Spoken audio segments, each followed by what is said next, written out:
Welcome to Car Shopping Insider Strategies. I'm your host. I'm known as Deshone the Auto Advisor. If you have 60 to 90 minutes to spend with us, we're going to talk about how you can make sure you're saving thousands on your next car, not just your next car, but every car you get for the rest of your life. I spent 10 years in the auto industry, 5 with Mercedes, 5 with General Motors, and now we do these streams Monday through Thursday. You can catch us at 12 p.m. Eastern time, and you can get your questions answered live. We do rebroadcast this show for those of you who couldn't make it, or if you want to share this with a friend or family, we'll rebroadcast the show throughout the day. But Monday through Thursday, we are live. You can meet us here to get your questions answered. So I welcome everyone. You're going to hear me talk about the sponsor of our show, which is my digital book. It's my new digital book. It's called Cars from Home, 7 Steps to Saving Time, Money, and Avoiding Dealerships. We've gotten hundreds of testimonials and we've gotten lots of reviews on this book. People like you using it to get below market purchases, below market leases, below market new cars, all from home. 99% of your transaction should be from home. That's how you put dealers against each other. That's how you see the whole market. The only reason you should be in a dealership is to test drive your cars, is to have your car appraised if you're going to sell it, and to pick up your car if that dealership doesn't deliver. So we're going to get into some serious Q&A. I see we got a lot of people checking in on TikTok. Good to see you, Cindy, Cowboys, Hoop you 42, EJ Mobile. You guys can feel free to start typing your questions. I have my man Dolan in the background moderating, and he's going to bring in all the questions we get so that we can make sure that everyone gets an answer. All right. So feel free to start typing. We do have a welcome special from my new digital book. It's normally $97, but for 30 minutes, you can get yours for $24. That's 75% off because I want you to have this information and I don't want money to be a barrier to you having this information. So you can get yours for $24. If you get to my TikTok bio, the Instagram bio, the YouTube comments, and the Facebook comments before 30 minutes, you got yours for $24. It's worth $97 and more, but $24 is better. I'd love for you to have that special. So feel free to start typing and we'll get to it. Nigel, Kodak, good to see you. Rob, Enrique, this is our Wednesday, May 7th live show. So for those of you who may want to know, are we actually live? I'm going to be saying the dates on the show just so everyone who is live knows that we are live and they can actually type your questions. So while you guys are typing, I want to tell you about this 7-step system that you want to be operating in. You don't want to be out here winging the car buying process anymore, the car shopping process anymore. This is 7 steps. Whether it doesn't matter whether you're a high mileage driver, bad credit person, good credit person, lease person, purchase person. 7 steps. First step is the most important question. How many years are you keeping your next car? This is the most important question because we need to know how are we going to beat depreciation. Depreciation is what we call the unseen expense. If you buy a car today for $40,000, you don't drive the car one single mile. You don't even drive it. Say you don't need it. You park it outside your house for 1 year. $40,000 car. Come back in a year, what's that car worth? Throw some numbers out there. Your brand new car, $40,000. It could be a used car too. You bought the car, you drop it outside your house, you never touched it. Is that car worth $40,000 1 year later? Didn't drive 1 mile. Didn't drive 1 mile.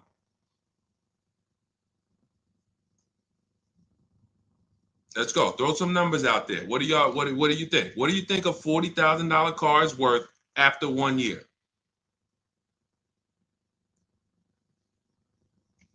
Let's go. All right.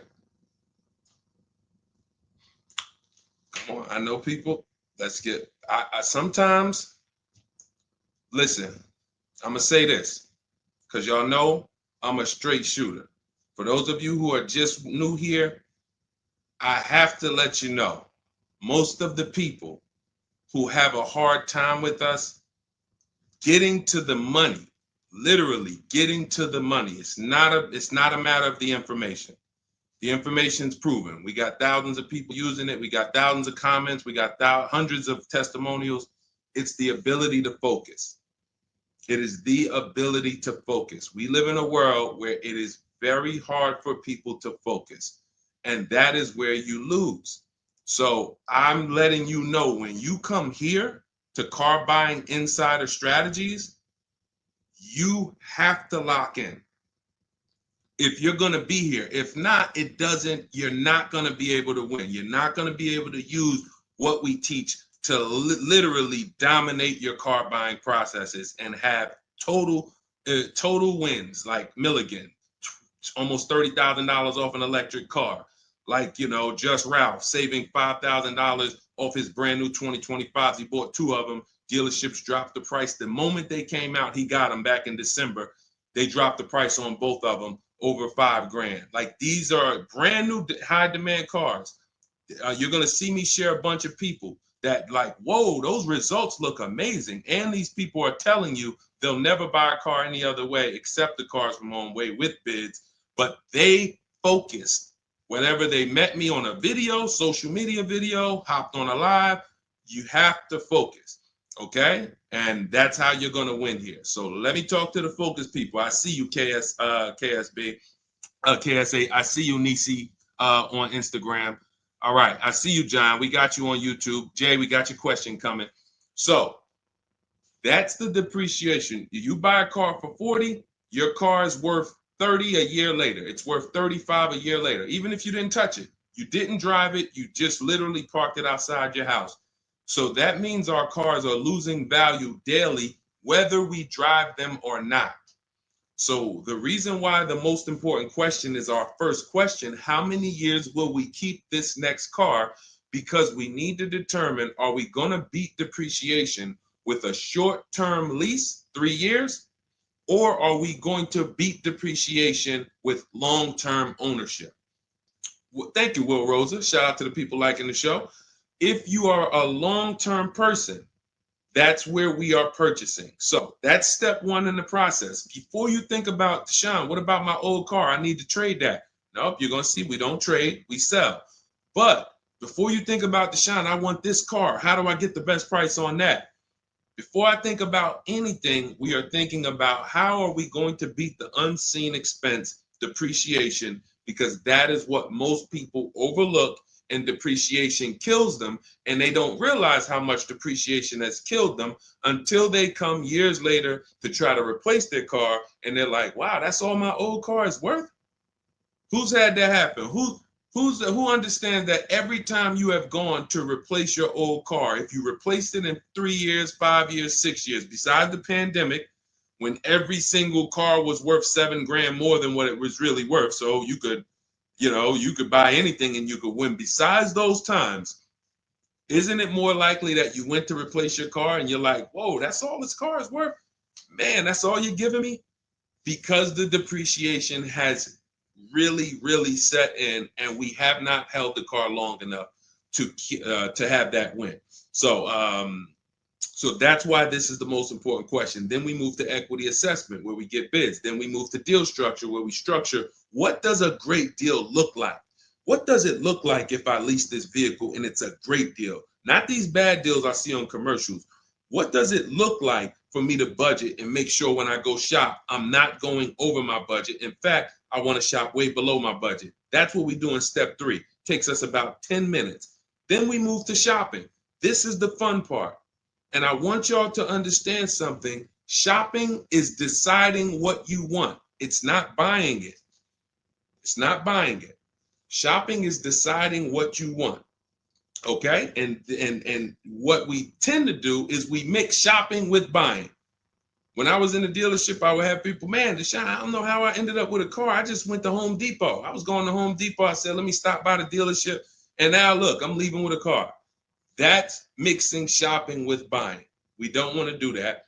And then we move to step 5, which is we're multiple offers.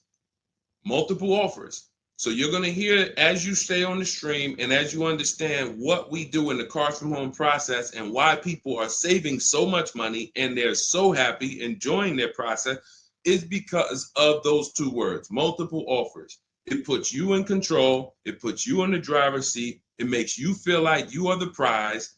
You're not begging anymore. Who's been in a dealership feeling like, man, why am I begging these people to take my money?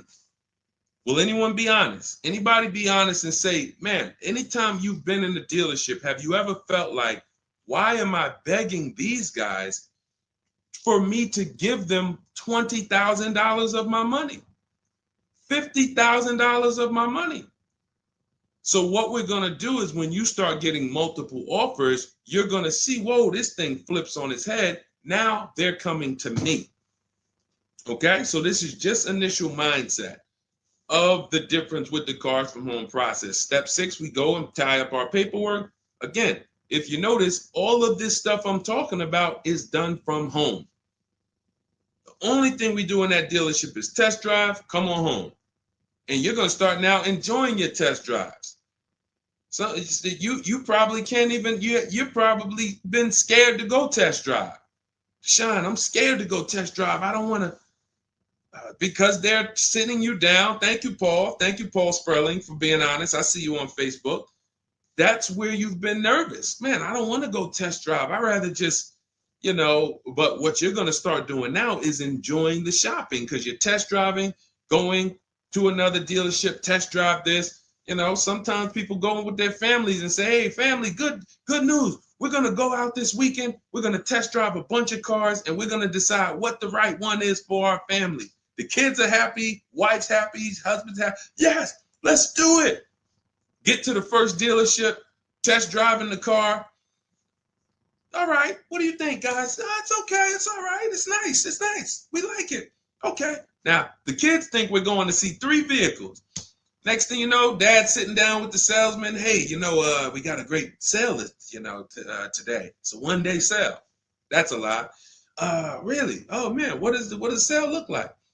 Oh man, and for those of you know, I'm not the public. I'm an insider, so I'm telling you from being in the dealerships. You get what I mean? Like I respect people who never were car salesmen and they're trying to teach you guys how to get the best deals. God bless their hearts. I'm telling you from inside. So next thing you know, the husband's sitting down talking numbers. Kids are like, hey, Dad, what happened? I thought we were going to, hey, hold on. Daddy's working out a good deal here. Hold on. They got a 1-day sale. Not realizing they've completely taken you off your shopping process, which is your power, deciding what you want. And then once you decide what you want, you have multiple dealers compete while you sit at home. Right where I'm at, right where I'm sitting is where I have made my last probably 5 car deals for myself and my family from right here. Bids. So now that we open it up, we gave you a little mindset of what Cars from Home is about. We got questions coming in. I see Jay on YouTube. I see Robert on TikTok. For those of you who want to know if we're live, we are live. It's our Wednesday, May 7th episode. We're live every Monday through Thursday at noon. But you might be watching a rebroadcast and you might have someone ask the same question that you're going to ask because we do replay the show throughout the day for those who couldn't catch us live. All right. So Dolan, let's start bringing in these questions. I see we got some coming. And Instagram, you guys type your questions. We're live on Facebook, YouTube, Instagram, and TikTok. All right. What do you think about the Flex Car Leasing Company? Let's see. It's Flex Car Leasing. All right. Let's see if we can find out about Flex Car. Live large, spend small. Sounds like a good quality lease. That's literally, listen, I leased my first car, I was 22. I had other friends buying cars. My payment on my Pontiac G6 was $256. It was a $20,000 car. I never had a problem with it because it was always under warranty and my other friends were out there, buying cars they were paying double what I was paying. And again, if you're keeping your car 8 years or longer, forget about leasing. You should be shopping for a below market purchase. If you're not keeping your cars 8 years or longer, below market leases is how we save all the money keep thousands in our bank account, drive incredible cars. So let's take a look. It says Flex Car is the first and only month-to-month car lease because freedom shouldn't come with a contract. Once you flex, you'll never buy a car again. Now, I like this. We're just judging it by what do we get to drive? Here's how you judge leasing, y'all. What do I get to drive and what do I pay for that? For example, I told you guys my first lease was $20,256 a month. Then I got an Infiniti G25. Our payment was, that was early. That was like 2011.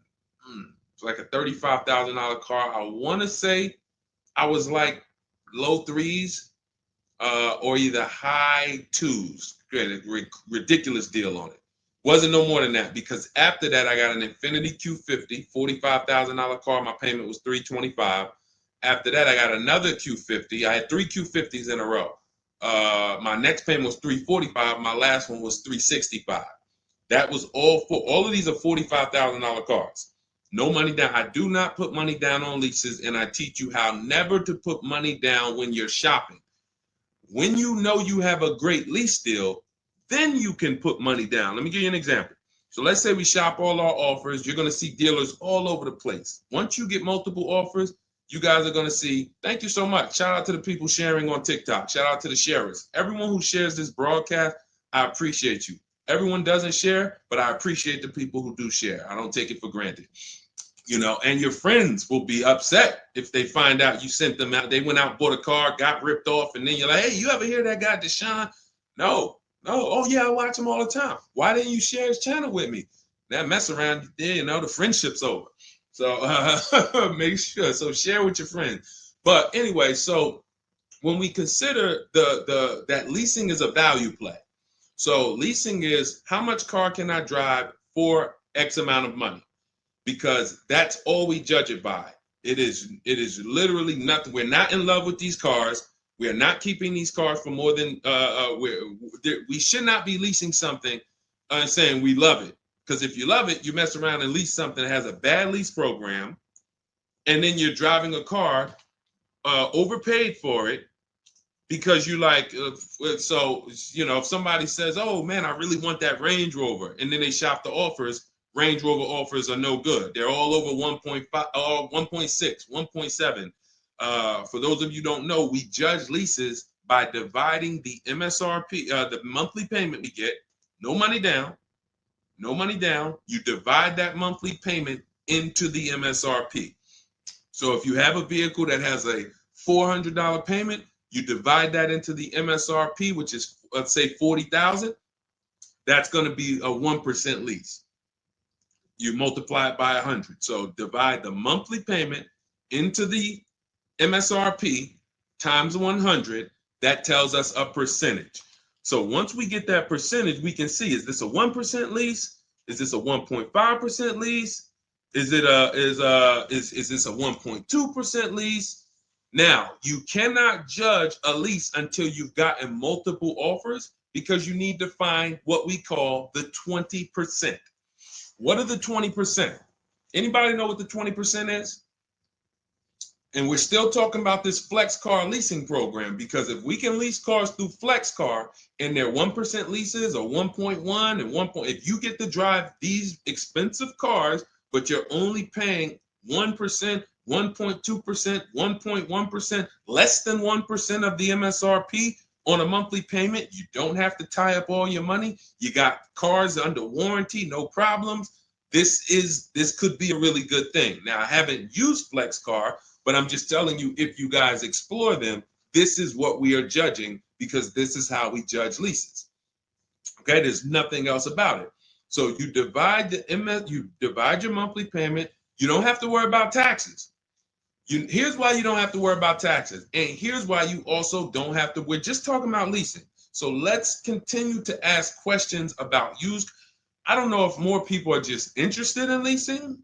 Maybe you guys can help me out. Is it that more people are interested in leasing because we get a lot of questions about it? You know, we have systems for pre-owned cars. Shopping deals with getting below market pre-owned cars, getting below market new cars. saving money with our bank bidding war, making banks and credit unions bid for our interest rates, selling cars to get our equity out, bidding. So we have all types of stuff outside of leasing, but I'm going to answer the questions you guys ask. And if Dolan keeps pulling in the questions and most of them are about leasing, then that's what we're going to talk about. Okay? So so here's the reasons why you never have to worry about what about the taxes and fees and what about the selling price? Do I divide the monthly payment into the selling price or the MSRP? Well, you're going to do it on the MSRP. That's that sticker price. I'm going to show you guys an example here on the screen so you can see. This is a sticker, window sticker, and you can see, Dolan, can you snatch that? Thank you so much, Dolan. The total MSRP right here, that's your MSRP. That is what you're dividing your monthly payment into. Now, the MSRP tells us the value of the car in the market. The MSRP tells us the value of the of the car in the market. It does not tell us what they're selling the car to us for and how much they've discounted it. That's reflected in the monthly payment. So you have a $40,000 MSRP. One person, one dealership, an 80% dealer offers us $600 a month for that. Okay, another dealer, 80%, offers us $650 a month for that. No money down. Remember, always shop our lease deals with only first month's payment due at signing. Only first month's payment due at signing. You don't do anything else but first month's payment due at signing. And you tell dealers how you want your lease deals presented to you. You do not let them work you up a random lease deal. Okay, so you get your first month payment and you say, okay, one dealer says $650, $40,000 car. This is an average car. $600. Another dealer says $550. But then here comes this 20% dealer, $425. So now you're looking and saying, whoa, the percentage for the higher dealers is 1.4, 1.45, 1.6, but this lowest dealer is 1.2, 1.1. What's going on here? Same exact car. This is the 20%. You've identified the 20%. They've identified themselves, and the lower sales price that they're giving you is reflected in the monthly payment. So so the monthly payment is where we can see the discounts, not the MSRP. So we divide that monthly payment into the MSRP, gives us that percentage, and we can see those with the lowest offers, lowest percentages have made us the best deal. And we always make sure we tell them, put your taxes and fees into the payment. Okay, now I have templates for this. So everything we do is by email. If you guys want to take this and use it, you want to try calling around, just remember this stuff. For those of you who do not want to remember it, you're like, Deshone, give me the blueprint, give me the step-by-step. We have everything in my digital book, Cars from Home, 7 Steps to Saving Time, Money, and Avoiding Dealership. I wrote the templates out. You just fill them in, blast them out. We show you something we call the 25-to-5 strategy, where you connect with 25 dealers in 20 minutes, and your goal will be to get 5 offers. So as our welcome offer, you can get your copy for 75% off, normally $97. But if you head to my TikTok bio, you won't leave the show, Instagram bio, YouTube comments, or the Facebook comments, you can get yours for $24, which is going to be 75% off. It's a digital book. You'll have it by the end of the stream. Okay? But this is very important. When we're judging lease deals, whether it's through FlexPay, whether it's through an individual dealership, it does not matter. We are judging them based on value. And the lower percentage I'm paying to drive X amount of car, the better value that we're getting. Okay? That makes sense? Type dollar signs if that makes sense. If anybody needs me to go deeper on that, we can certainly go deeper. Okay? I just had to, there's somebody named Pop. We blocked him on TikTok. He said, talk too much drama to drive a car. He never say that with a house. And if he would, he's totally ignorant. And here's the thing. We have been taught by the auto industry, a multi-billion-dollar industry, that we know as the public takes advantage of people and rips them off. As an industry, not every dealer, but as an industry, they take advantage. They do not get sued. We have people who are driving the same cars, paying $200 more, same exact car. No one is getting lawsuits. You're ripping us off because you've taught us that we should be able to come into the dealership, make a $30,000 transaction on the low side. The average car price is probably 40, 45 grand. They've taught us that they've taught us we should be able to make that decision in 1 hour with no real competition and no real information. So when we talk about strategy and the way we save money, when you look at somebody like a Marie, hey, just wanted to reach out and say thank you. I love these emails, by the way. Those of you who have my book, who are using it, please continue to send me these types of emails. Marie said, just wanted to reach out and thank you. Using the guide, I saved over $13,000 off MSRP, got my payment to be hundreds lower per month and maintenance included with no money down. Just wanted to say thank you. 2025 GLC 300 coupe, fully loaded. Now, some of you have this exact same car, or you know someone with it. You know someone with it. And they probably went out, got it traditionally in 2 hours, did very little shopping because they wanted this car. But Marie used the cars from home process, got my book, $24. Hopefully she got it at the welcome offer for $24. And that $24 investment saved her $13,000 off this new car. $13,000. We are not here on Wednesday, May 7th, to talk about hundreds of dollars. And these are the people who would be warning you guys to say, hey, you better have a process. And if you don't, that's okay. You don't need a process.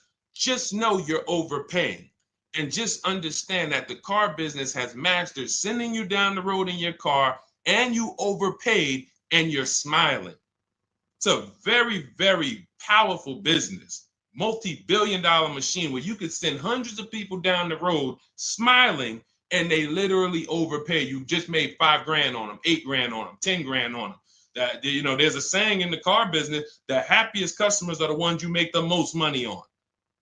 That is a saying. So the happiest customers, the ones that are no, hey, listen, you got to do better, man. Hey, man, I'm still not happy because you still don't feel like you got a good deal. Those are the people that you make the least money on. Still making money on them because they're not comparatively shopping. But the ones who, oh, Joe, you were great. You made this so easy. Go see Joe, everybody. Meanwhile, Joe's making 8, 10 grand on you every single time. So appreciate the people who value having a process for the most expensive purchase some of them are going to make. We're not buying homes like we used to. So some people, cars are going to be the most expensive purchase that you make. So I appreciate the people who value how serious that process is. All right, Dolan, let's keep them going. Next question. We got a lot more coming in. Lady V, how are you? What are the major updates for the car buying strategy? Oh, are you in Cars from Home? I announced Lady V, let me know, because it sounds like you're talking about a post I made to our private group. Actually, if you check Leasing Like a Boss, what we just did is we turned our 25 to 5 shopping process, which was you. By the way, guys, this is somebody, we have 2,300 people in our inner circle who use the Cars from Home strategy. They don't like reading, not all of them. They prefer videos and coaching. We have coaching calls first and third Wednesday. We got one this afternoon. But what she's asking, I announced that we were upgrading again our process because we made it even shorter. And guys, we're getting cars in 45 minutes. We're getting lease deals in 45 minutes over a 3-day period, 45, 60 minutes. Literally, we are having people bid in a process that used to take us, even our people who are good. Like you look at somebody like Rosalie. Rosalie, some of you know if you've been on the stream, I continue to celebrate her. She got 3 cars. At once, she had to get 3 cars for her sons. A Nissan Rogue, $36,000, $399 a month, sign and drive. CX-30, $28,000, $339 sign and drive. That's a 1.2% lease. And then Mazda CX-50, $40,000 vehicle, $420. 1% leases, and then one, just killing it. Probably. And then she got $6,700 selling her old leases. She sold 2 leases because in step 2 of our process, we teach you how to sell not just your cars that you own or that you finance. Who didn't know you could sell a lease? Type me. Let me ask this too. Who didn't know you could sell a car that you did not have the title for? It's not paid off yet. Let's ask both. Who didn't know both of those? Because I've seen people in my career that say, listen, Deshone, as soon as I make my last payment, I'm coming to get that. As soon as I get the title. And I'm like, where did you think that you had to wait for the title paid off to? So who didn't know that? So literally, I see you, Nina. Thanks for being honest. Appreciate you. All right. Thank you, yours truly. I appreciate the people who are always willing to be honest, because you're the ones who are going to really, if you can't get the bad news, you are literally not going to be able to get to the good news. Like, you got to realize the people who they have a very tough time is they just think, Deshone, I know way more than you. Even though you've been in this thing since 2006, you got all this experience, you done worked for this, been a finance manager, had your own brokerage. Deshone, I still think that I know this more than you. Very tough time helping them. But other people, you guys can win very simply. So when we look, she's asking, we were getting these cars in roughly an hour and a half, 2 hours from home. Now I'm doing it in about 60 minutes, but I created a quicker process, cut some things out, and we just are uploading new things to our membership page that are going to have people literally popping in over a 3-day period. Morning, 10 minutes, afternoon, 10 minutes, evening, 10 minutes. You do that by your second day, you're going to have 5, 6 offers, 7 offers, and be ready to close the deal. Like that quick. That quick. I'm always about quicker. Deshone, y'all getting cars in an hour and a half from home. Yeah, but can we do it quicker? So that's what we got. So check Leasing Like a Boss, and you'll see some of the new videos already in there. And thank you, Daniel. He said it's worth the price. And it's in the book. So very important to understand. Everything we're talking about, guys, you can get it for $24 if you get to the book before the 30-minute welcome offer expires. This is the same system. Some people just like videos and coaching in our community, 1,600 people in it. They want to be in that. Like, let's do this together. Let me ask more questions. We can't answer questions for people who have the book. Unless you pop on a live and you catch me here. So thanks, Lady V. But yes, check out the membership page and you'll see all of the new videos in day 5 for the 25 to 5 strategy. It just got quicker. All right, go ahead, Dolan. Pull the next one up. All right. And every time y'all hear something that you like, can you continue to run up these likes on TikTok? Appreciate it. I see we're about 300 now. But if y'all can continue to run those likes up, it means a lot. It lets TikTok know, hey, they're talking some serious stuff over here. Let's bring some more people over here so more people can benefit. My man Paul Sperling on Facebook. How are you? Are there dealerships that won't allow you to lease unless you use their financing and not use your own credit union? This is a great question. Wanted to know if it was true because Genesis Salesman told me that. Great question. So Paul, with a lease, we must use the dealer's bank or the manufacturer's bank. It's not like a finance where we can go and we can get our own financing. We can shop around for our own financing. And the reason we're doing that is to make sure that they're not overcharging us for the financing. So we have a process we call the bank bidding war, where we strategically let tons of banks and credit unions shop our credit without it lowering our credit score with all these inquiries. And we do it within a window, and it allows it to only show, it only affects our score as one hard inquiry. So these are the steps we take to make sure we are not overpaying. Thank you, y'all. Yali 288, #1 gifted badge. Appreciate you. But on a lease, it's different. We must go through the dealer's bank. Now, here's what could happen. With a lease, there's something called a money factor, which is an interest rate. That's an interest rate on a lease. It's called a money factor. Now, dealerships, if they know you are not shopping, and some, the 80%, even if they know you're shopping, they're going to mark up the money factor. So they're going to create and quote you with a higher money factor. This is why going in and asking for the invoice does not matter.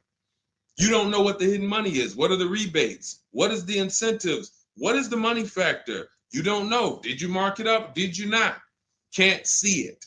It is totally undisclosed. There's no way for you to see it. So how do we make sure this doesn't happen? Multiple offers. Because when we know you're shopping now, and again, you're going to see as you guys get multiple offers, sometimes it's not going to matter. You're still going to see offers that are extremely high. And you're like, these guys are still quoting us high, even though they know we're shopping. Correct. Because this is what they sell their cars for. And they will sell this car to someone else for the higher price who does not have strategies before they discount it to sell it to you. They would much rather say, Mr. Customer, that's my best deal. I'm sorry if it's not in your budget, but that is my best deal. They're not lying because they're going to sell that car to someone else who does not have strategy, who will gladly pay it. But once you begin to shop around, you're going to see, like I have a market report up. Can you snatch that question down for 1 second, Dolan? There's a market report up here on the screen for an Infiniti QX60 Lux. It's a $61,000 vehicle. Now we can see so far, and this was literally when we got 4 offers. Now what you're going to be getting is at least 5 to 7, and then you make your decision. Only vehicles that are very scarce, you're going to see less than 4 offers, or less than 5 offers. And then at which point, we usually make a decision on, do we want this vehicle or do we want to hold off and maybe check back next month, because we need competition. But in most cases, you're going to see plenty of offers come through, 5 offers, 7 offers. This is how most market reports look that we prepare. We prepare these for people, and this is what we teach you to do for yourself. So as you can see, $61,000 vehicle. One deal is at $873. Sign and drive, no money down. One dealer is at $889. But then we have 2 dealers that have come in at $680 and $685. $200 apart. So now there are people in these other dealers that are at $800, almost $900 a month, negotiating. Come on, man, can you get me down under 8? You see how that's a losing battle? They're at $889, right? They know we're shopping, because when we shop, you always want to let dealers know. I'm speaking to a couple dealers. You catch more flies with honey than with what is the saying? Vinegar. So be nice, be friendly. All the scripts we have, you use our scripts. We have thousands of people using our scripts from our book and from our Shop with Deshone coaching program. And they're nice. They're friendly. They're not like aggressive. They're firm. But when you're talking to dealers, just be, hey, I'm shopping around. Hey, and you're still going to see, that's my best price, $800. That's how you know. Don't get emotional. This is the 80% Deshone told us about. Don't expect them to do what the 20% does. Expect them to be high. You're $150 higher than the other dealerships. Are you going to come down? No. No. Because 16 million new people buy new cars a year. And sorry, I'm glad you got strategy, and I'm glad you know how to find this 20% dealer that's $150 less a month than me. But that's not going to change the fact that I'm going to sell this car to someone else. And they'll try to lean on you and say, well, do you want it? Because, hey, that's our price. No, I'm sorry. We don't want it. Thank you so much, though. So this is what we're dealing with when we are dealing with car salesmen. which is why you must shop multiple offers to be able to get your best offer. Now, when we look, going back to yours truly's question about, can you pull that question back up about the shopping for the lease financing? It wasn't yours truly's question, I don't think, Dolan. Whatever the last question was, because what we're talking about is in those $800 a month payments, what is making those high payments so high? It may not be that they're not discounting only. It might be that they're not giving a big discount, and the finance managers are so used to robbing people that they say, listen, every single lease quote that y'all quote, make sure you put 1 point in there for me. Every single lease quote. Do not bring me a lease customer if you don't have any padding in that money factor for me. And that's what they do. So they are not going to lower the money factor. They can't. There was salesmen. I remember when we were salesmen, they used to start negotiating the rate. Hey, what if I could get you down to 3.9 or 4.9? The finance manager come out and say, why are you saying that? You're giving away my money. You negotiate the car price. You negotiate with their trade with them. You don't negotiate my money, because the finance managers are like, hey, when it comes to that rate, that money factor, those interest rates, that's my money. And there are some dealers who have it built in, which is why you must comparison shop. You stay at home. Again, if you want to do it your way, you want to call around, you want to get at least 5 offers. Using our way, we'll show you how to get 5 offers, contact 25 dealers in 20 minutes, and then literally in minutes, you got offers coming into your inbox. But whether you're doing it our way or whether you're doing it your way, stop doing it their way. Their way is just come on in, think you can negotiate back and forth, and then once you hear a number that you feel like it sounds good, that's when you take it. Losing battle. Okay? Let's go, Dolan. Pull up the next one. All right, I see we got a lot of questions. We got Nina. For those of you who don't know, we are absolutely live. This is our Wednesday, May 7th live. We're live every Monday through Thursday at 12 noon, so you can meet us here. If you couldn't catch the whole stream, we will rebroadcast this show throughout the day, so you can have your friends, family watch it, or you can catch up on some of the things you missed. We'll replay all through the rest of the day. And on the weekends, we take all the shows from the week and we rebroadcast them out, so everyone can catch up on things throughout the weekend. All right.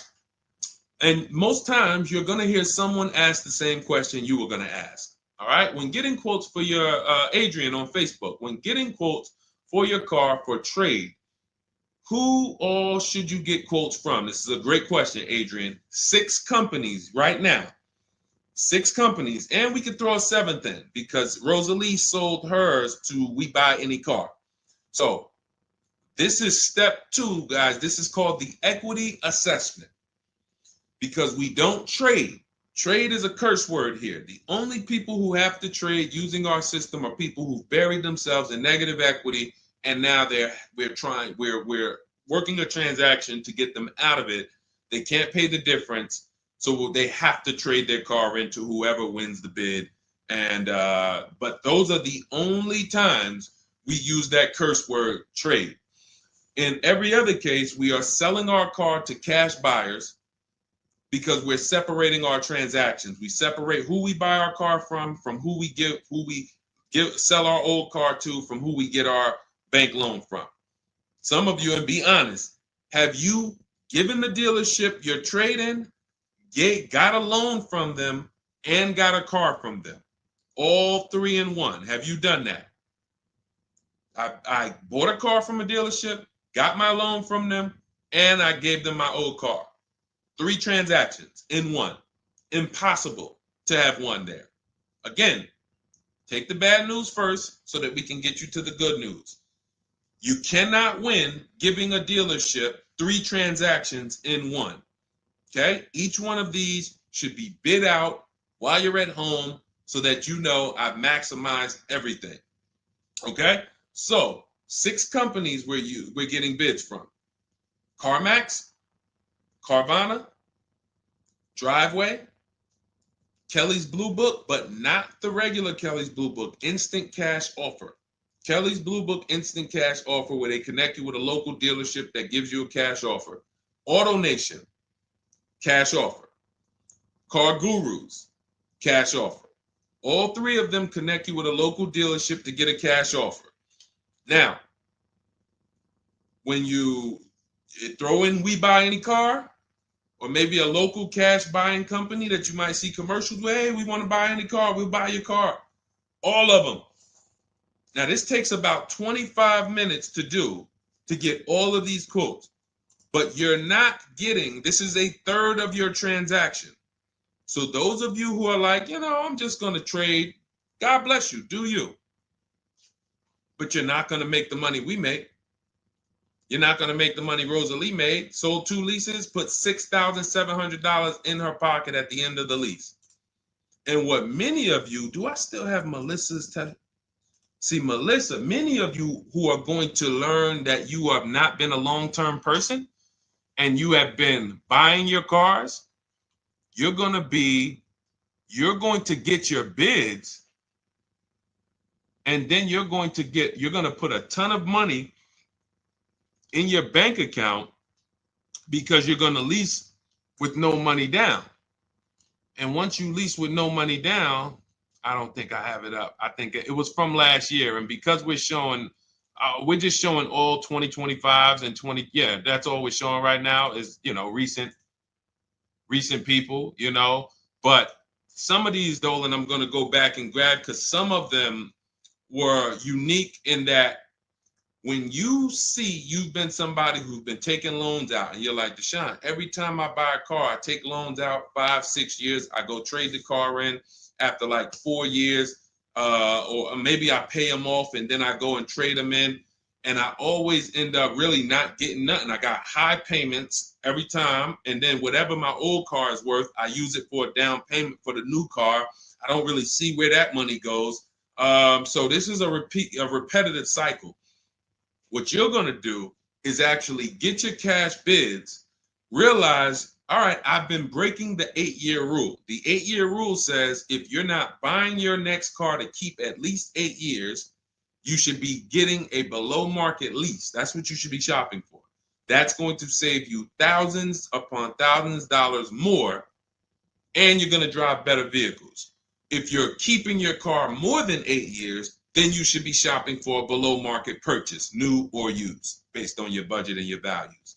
So the 8-year rule. So you say, man, I've been breaking this 8-year rule. I'm not keeping these cars 8 years. Let me go and shop for my below market lease next time. So my normal car that I would normally trade in, not really see where that money's going. Now I'm going to bid that out to CarMax, Driveway, Carvana, Kelly's Blue Book Instant Cash Offer, Driveway, Car Gurus, and We Buy Any Car. I'm gonna see the highest bidder. The highest bidder might be like because Melissa, I think she made like $14,000. She had like a 5-year-old car that she would normally trade, but it was paid off, and she's like, all right, I'm not gonna go and use this as a trade and buy something else. She gets like you're gonna have like 12 grand equity, 15 grand equity, beautiful. And what's going to happen is when you shop for your below market lease, you're shopping with only first month's payment due at signing. So you find your lease, you've already been paying super high payments because you've been purchasing. Now you're like, whoa, I could drive this new car and it's $200 less than what I've been paying. I don't got to put no money down on this thing. You pull out of there with a super low payment new car, and you got a $12,000, $15,000 check going in your bank account. Got my car, and now I can see where my equity is going. It ain't going to you, dealership. It ain't going in that car. It's going in my bank. And this is, that's one of the most beautiful things I love to see. And it only happens for people who have been, unfortunately, programmed and brainwashed to buy cars. They don't keep them 8 years. And then when they come to the revelation, now it's like, boom, equity goes in the bank. I'm driving new cars for cents on the dollar. Beautiful. All right.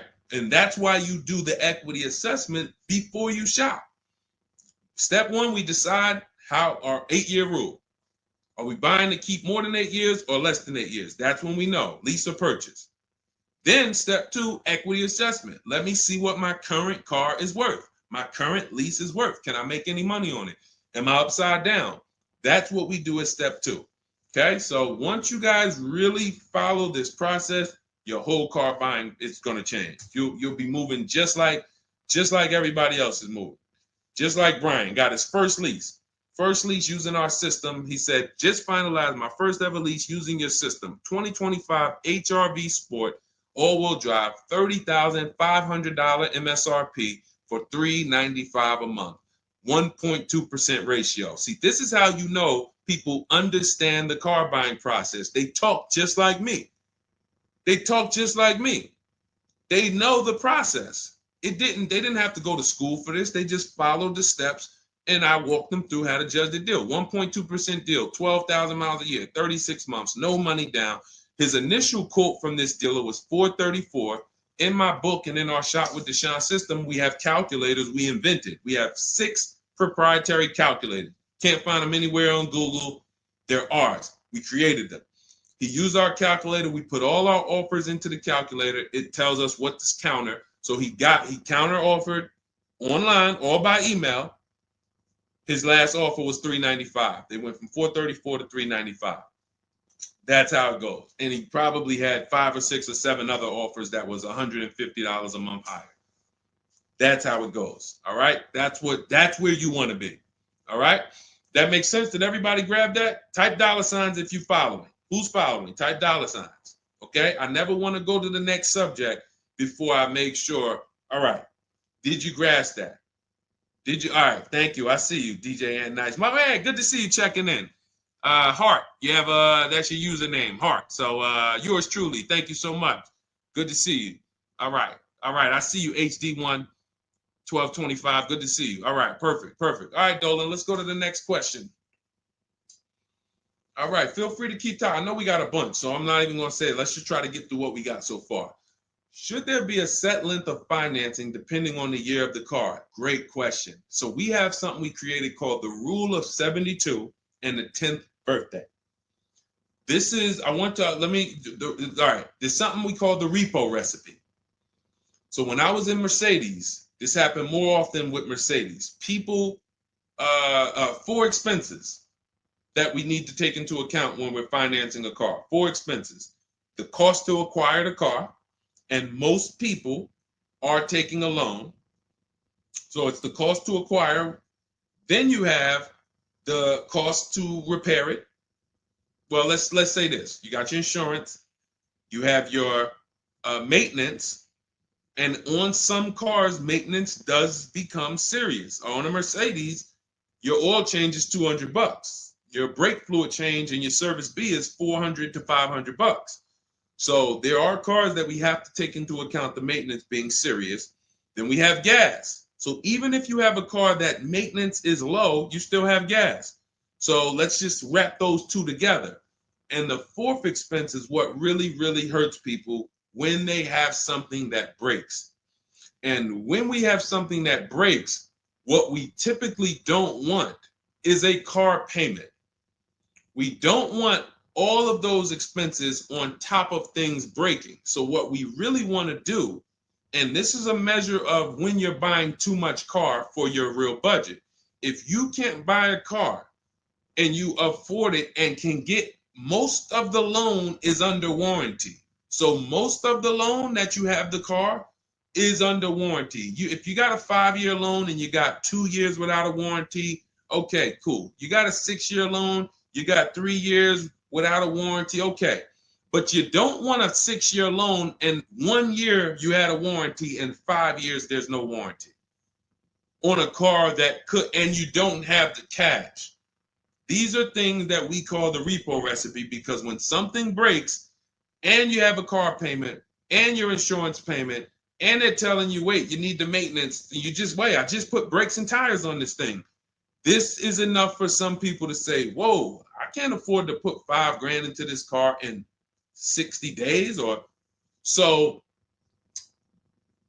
how do we prevent this? We prevent this by making sure we're not taking a car or a loan too long for the year of the car. And the longest loan we want to take is 72 months. And so the reason why it's called the rule of 72 and the 10th birthday is because when you add up the year of the car and the number of years old the car is, I'm sorry, when you add up the year of the car and the year of the loan, the number of years on the loan, it should not pass 10. So if you're getting a 4-year-old car, you can take a 6-year loan. If you're getting a 3-year-old car, you can take a 6-year loan. That's 9. If you're getting a 5-year-old car, you should take a 5-year loan max. If you're getting a 6-year-old car, you should take a 4-year loan max. Now, why is this a test of affordability? Because some of you are saying, whoa, but I can't get the car that I really want at that number. Then that means you can't afford the car that you really want. Again, it doesn't mean you can't break that rule, but it does mean that you're going to have a loan on a car that's older than 10 years. This is risky. So it's nothing wrong. The reason we create these boundaries, so at least when you cross them, you know you're crossing them. So if something happens, you're not surprised. You're not like, whoa, how did this happen? Well, I took a little risk. I took 1 year longer. Then, the car's 11 years old. I still got a loan on it. Stuff goes wrong. I'm out there. I got more exposure. But if we use that as a gauge of affordability and say, you know what, if I can't afford a 6-year loan on this car, then I can't afford the car. If they're telling me I got to take 7 years, that's why we cap both. We cap the number of years you should take at 72, absolute longest. And some of you know we default to a 5-year loan when we're shopping. This will also help you because you'll look and say, 5-year loan, every $5,000 is about $100 per month. So as you're shopping and you're looking at cars, you should be saying to yourself, all right, $20,000, that's about a $400 payment. All right. And that's if I put no money down. You got your taxes and fees. Maybe I'll take care of the taxes and fees, but that $20,000 car is going to cost me about $400 a month, 5 years. $80,000 car, you're looking at, divide that by 5,000. That's $1,600 a month for 5 years. Doesn't matter how high you go. But when you don't have these rules and you go in, here's what tends to happen. You look at cars that are way more expensive than you could afford, and you say, hey, can you get me to this payment? And a salesman, are they ever going to say, no? They're going to say, oh, let me see what I can do. Next thing you know, they come out and say, hey, good news, I got you to $1,000 a month. Hey, good news, I got you to this. Way below what our rules are. Way below than the $5,000 every 100. So you got to say, how did they get me to way below the every 5,000 is 100? How many years is the loan, sir? Oh, well, listen, what's more important to you, the payment or the number of years? Well, both are important to me. How many years is the loan? Well, right now, this is an 84-month loan. This is a 96-month loan. Wait, so 7, 8 years? 8 years, 9 years? You're talking like, yeah, well, and that's how you get jammed up. So if you keep these boundaries in place, longest loan I'm going to take 6 years, 72 months. When I'm shopping for a car, if I'm purchasing it, not leasing, I am looking and saying every $20,000, every $5,000 I'm going to borrow, it's going to cost me about $100 per month. If you do these things, look at the car. What's the year of the car? 5 years old? All right. Max I want to do on that car is a 5-year loan. Oh, it's only 3 years old? All right, I can stretch to a 6-year loan if necessary. You keep these boundaries, you will be safe.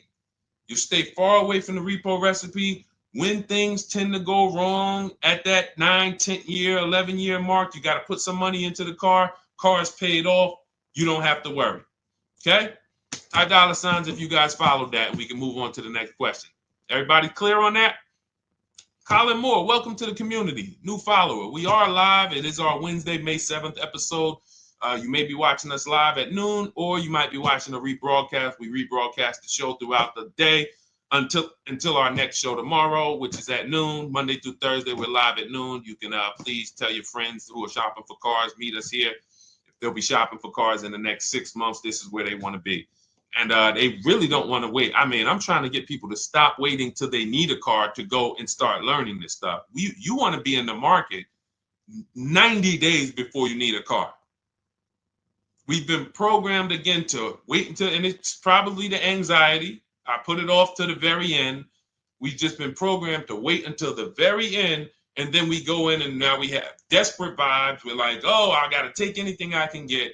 We really want to be strategizing our car purchase early in the market, able to say no to offers very early. This is power, where you can say no. You can email. We have dates that we give the dealerships of, hey, this is when I could buy a car. I could buy it today, but I don't need it for, 2 months, 3 months. That really puts us in a position of power because everyone they're dealing with is desperate, walking in saying, I need a car today.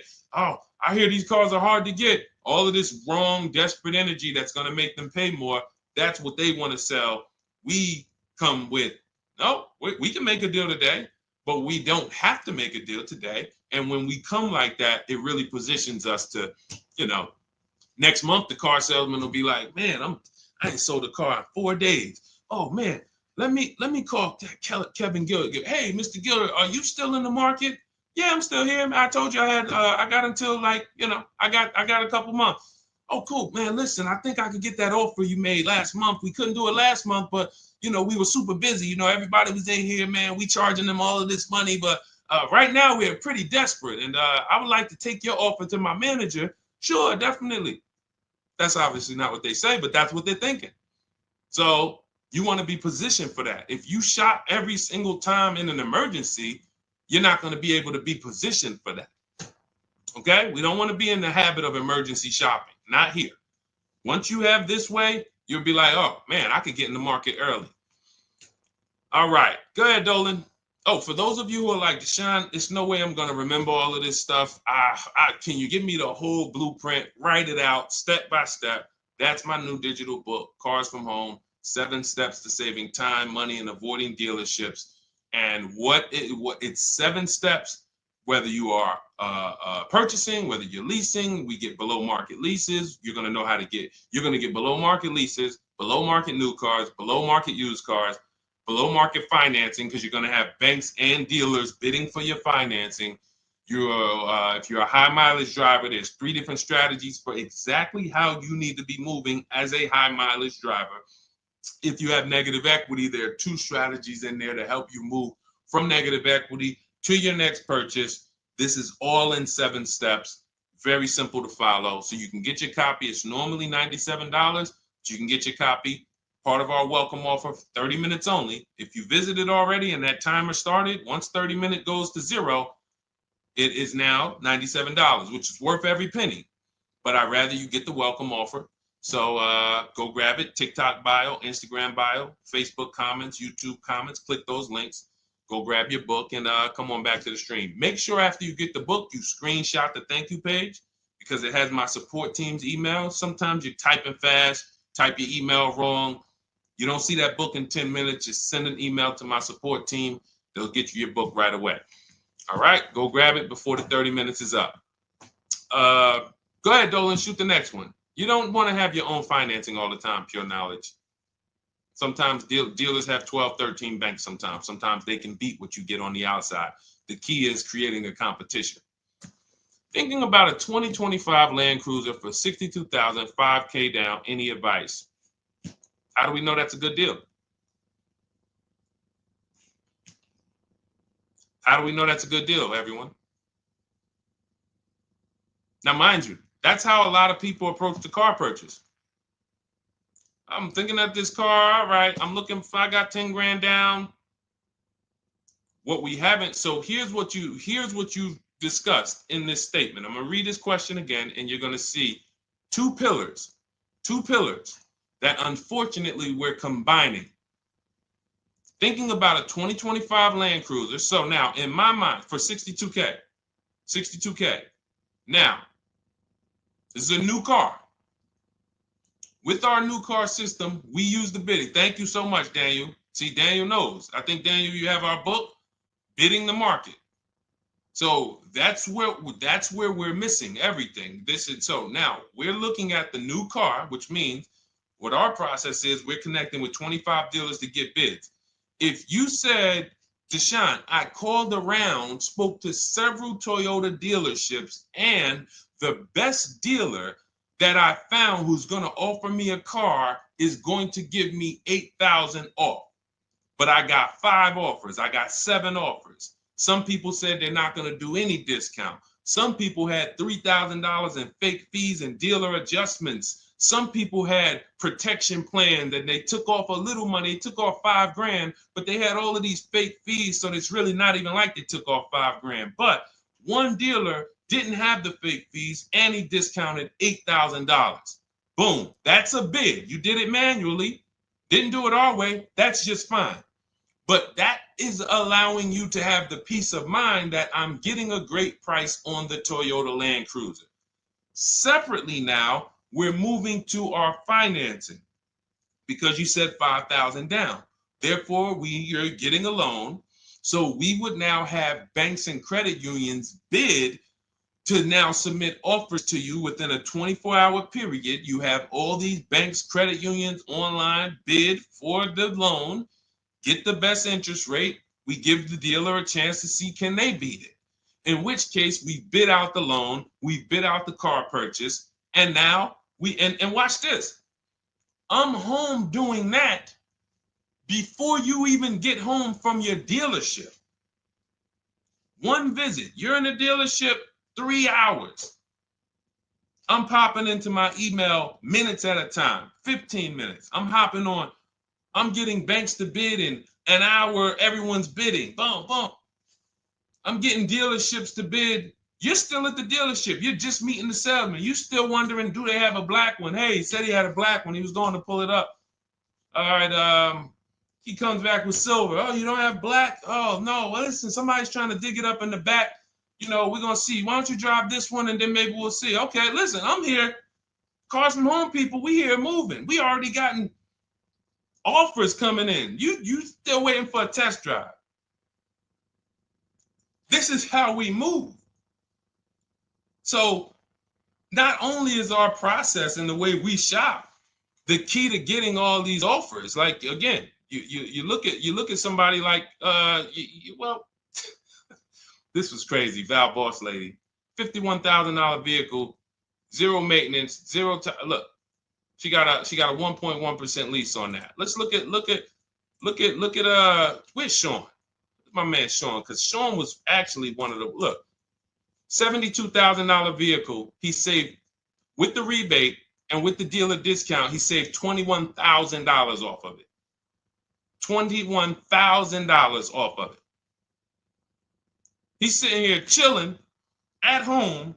Dealers, I'll take off $3,000. I'll take off $5,000. I'll take off $10,000. Oh, I'll take off $20,000. Whoa. So it's not only is it the money that we save, it's an easier, more fun process. So that's what you need to do. Like, step out of that old way. Understand that I need to get multiple offers for the Toyota, and I need to get multiple offers for my financing, and I do that right here from home, where nobody can come into my house and say, hey, get into the dealer here. What are you doing there trying to shop from home? We see you. You're not going to break our programming on you. You better get up right now and walk into this dealership so we can charge you more. Who's going to do that? While you in your living room, while you at work? Dealers bidding while you're at work. Never been to a dealership. It's freedom. Multiple offers. Yes, Lady V. That's my 2 favorite words. I swear, if I didn't wear unlearn, relearn, I'd be walking around with a shirt that said multiple offers. All right, let's go, Dolan. Shoot the next one up. We got time for a few more. Let's go. A few more questions.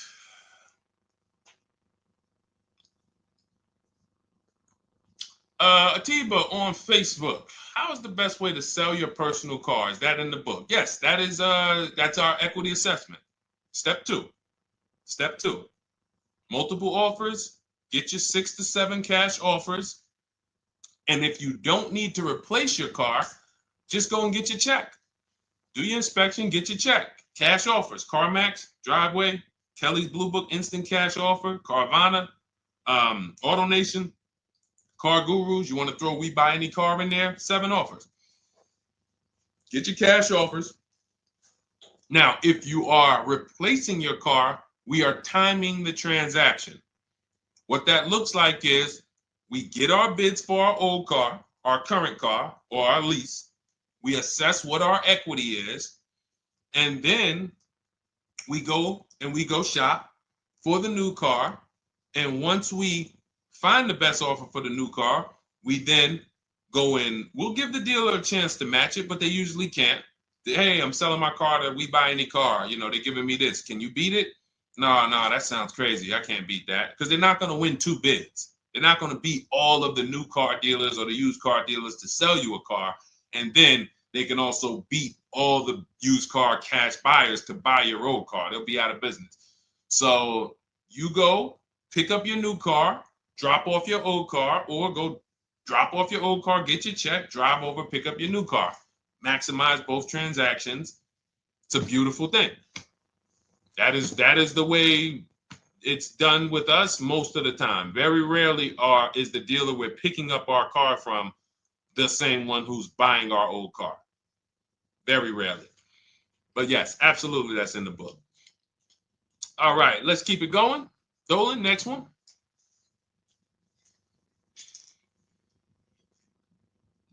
Daniel Thompson. Deshone, I've been keeping an eye on a used vehicle that has been sitting on the lot for over 60 days. What is a good amount to ask off the sales price without teeing off the dealership? Thanks for your time. So if you've been watching the vehicle, and this is the benefit of being in the market early, used car markets change, used car trends change. You can see prices going up, you can see prices going down, you can save inventory that you've been looking at. You know, I show you in our multiple marketplace strategy how to save the cars that you're looking at, create these save listings. Every new car that pops up, you get an alert for it. This is why when you know the market, like Daniel knows the market for this car, if he has on alerts, every new car that pops up, he knows about it first, and he can actually jump on that car quicker than anyone else, because other people will hesitate because they don't know the market. So they'll say, hey, what about this car? Oh, they just listed it today. It might not be a good deal. Well, Daniel will know if it's a good deal because he's been watching the market to know, yes, that's a good deal. No, it's not a good deal, because the really great deals where dealers say, hey, we're just going to move this car. We want it gone in 24, 48 hours. Those are not going to last. So literally, once they list them, you want to be able to say, oh, I saw that first and I know the market. Hey, you call. Oh, just got a cramp. Went to the gym earlier, dehydrated. Went to flex and my arm said, no, you're not going to do that. So, but once you know the market, you literally can jump on things fast. Now, in the case of also watching the market, in this case, we see a vehicle that's sitting. Long as we verified there's no bogus fees on it, only fees on a car we're purchasing, used car or new, should be tax, documentation, and motor vehicles. That's it. Tax, documentation, motor vehicles. In some cases, in certain states, you may see smog or something. Should be very small. Very, very small. Shouldn't be anything else for $300, $400, $500, $600. Tax, motor vehicles, documentation fee. Those are all legit fees. Everything else is a made-up fee to try to make money. Now, there might be some value in some of the things. We have a service plan that we added that we selling on all our cars. Okay, but we got to compare that to the dealers who don't have that stuff. So what you want to do is look at the low side of the market, the way we teach. So if you're looking at the low side of the market, Daniel, for example, and you see, all right, all the low prices are 21 to 22. The cars go up to 24, 25, 26. I see some up there for 27. Okay, but the low side of the market is 21, 22. And this is how we watch the used car market, because we want to watch the low side. Now, the low side is going to be where the worst cars are. What do I mean by that? frame damage, salvage title. If you don't see a couple cars and you pull a Carfax and it says salvage or it says frame damage or it says 2 accident, you're not looking at the low side of the market. You're looking at the regular retail market, the regular middle of the market, the average prices. Because if you're shopping the low side and you're like, okay, between 21 and 22 is where the lower prices are, you're going to see some, oh man, look at these pictures. Now, car's all scratched up. Oh man, okay, man, this thing had 2 accidents. Oh man, this thing's salvaged. But then you pops up and you see one for 22. You pull a Carfax. Carfax looks good. Maintenance looks good. Boom. Oh, now you know. So Daniel, if you know the low side of the market, now you're trying to see maybe this car has been there. It's $2,000 more than the low side of the market, but maybe they're getting desperate. So you make an offer that's right where the low side of the market is. So let's say the low side of the market is 21, 22. This car is listed for 24, but you know this thing been there for 2 months. You make an offer of 21. They might say, hey, listen, no way we can do that. Most we can do is 22. In which case, you won. That's why you want to know where the low side of the market is. Because if they accept the offer and then your offer was too high, then you regret it. So if it's 24, it's been sitting there, you offer them 23, 22.5, they say, yes, we'll take it. Then it's like, man, was that the low side of the market? No, the low side of the market was 21 to 22. So let me offer 21, see if they'll bite. And if I land at 22, then I'm happy anyway. If I offer 21 and they say, look, no way we could do that. We could do 22.5. That's the lowest. We can blow this car out, and you won anyway. This is why knowing the market, this is all we teach.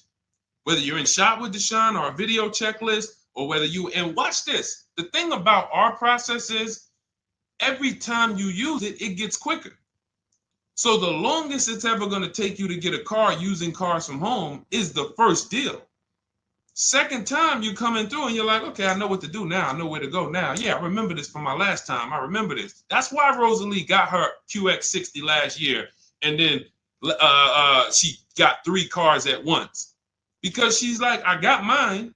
Now I just got to rinse and repeat 3 times for my sons. So that's what you need. That's where you base your offer on those things, Daniel. All right? All right, great job. All right. All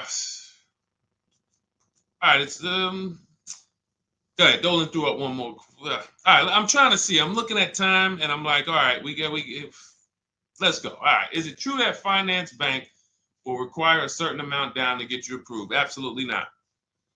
Absolutely not. You can do no money down financing. Here's what's happening if anyone's requiring money down for finance. It could be based on your credit, but more often than that, it's based on how much you're trying to borrow relative to the price of the car. So let's say a car is $25,000.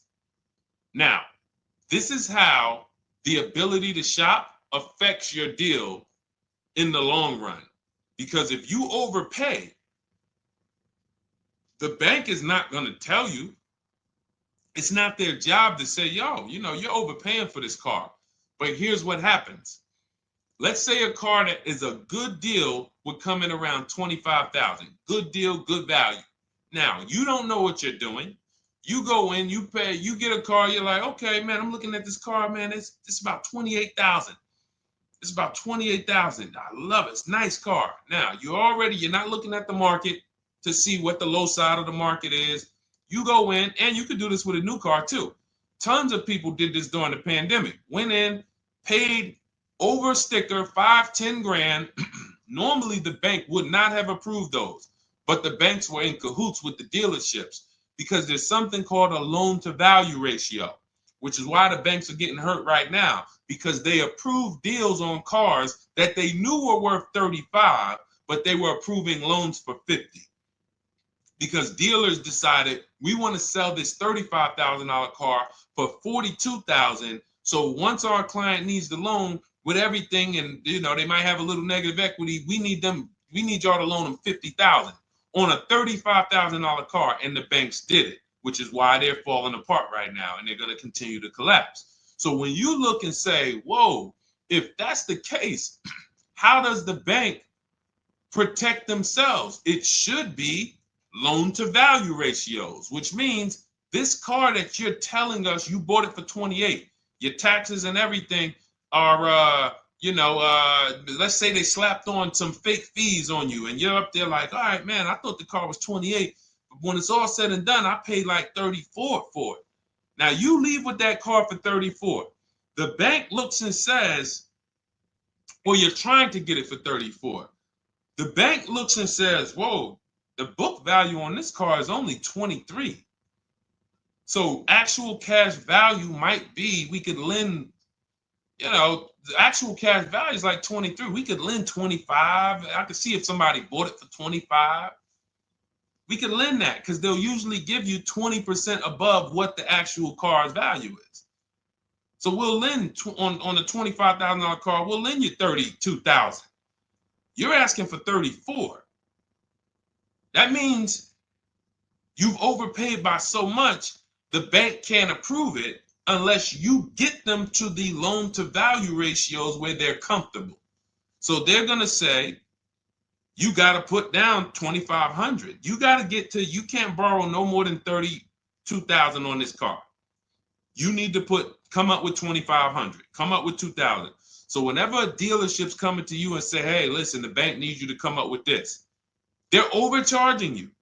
And you're about to take a deal being overcharged because you're overpaying for the car and the bank is saying, we're not taking on all of that risk. That person needs to put some more money down because I know y'all trying to sell them this $23,000, $24,000 car for 33, but we ain't going to help you do that no more. Now, this also happens with negative equity. People trying to move 5-10 grand negative equity over to their new car. And now it's like, oh, wait, the bank's saying you got to put money down. Same reason.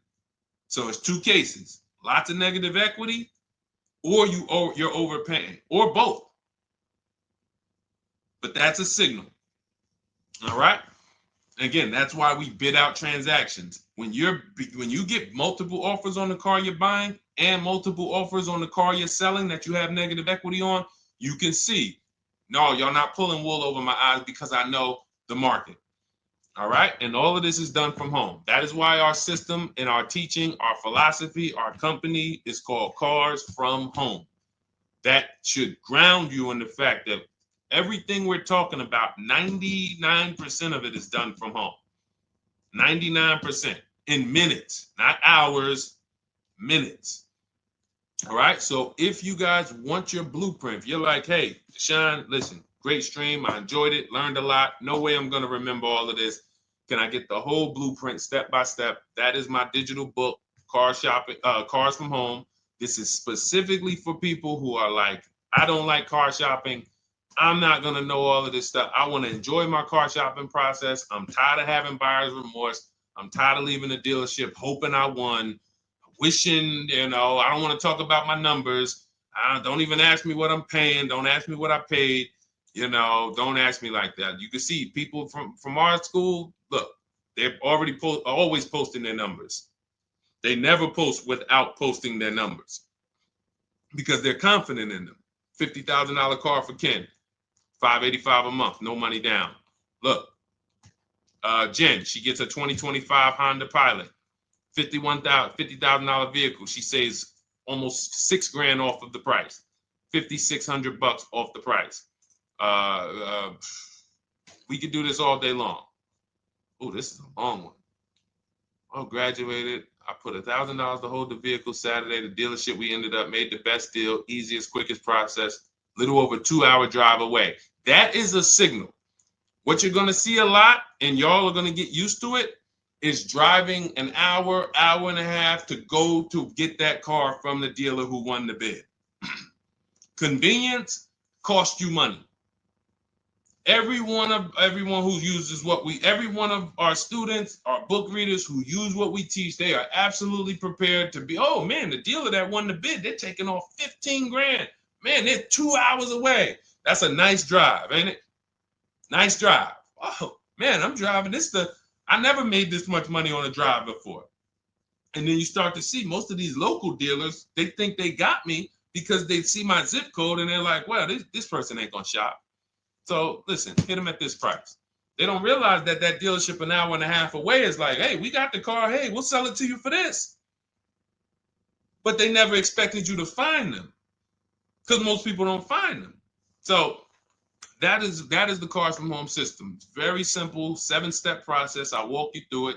And in my digital book, you'll have all your questions answered because it's a step-by-step process. You literally just do one step, check it off. Next step, check it off. Next step, check it off. By the time you get to step 7, you're setting up your delivery of your car or you're going to pick it up. All right. But it's normally $97.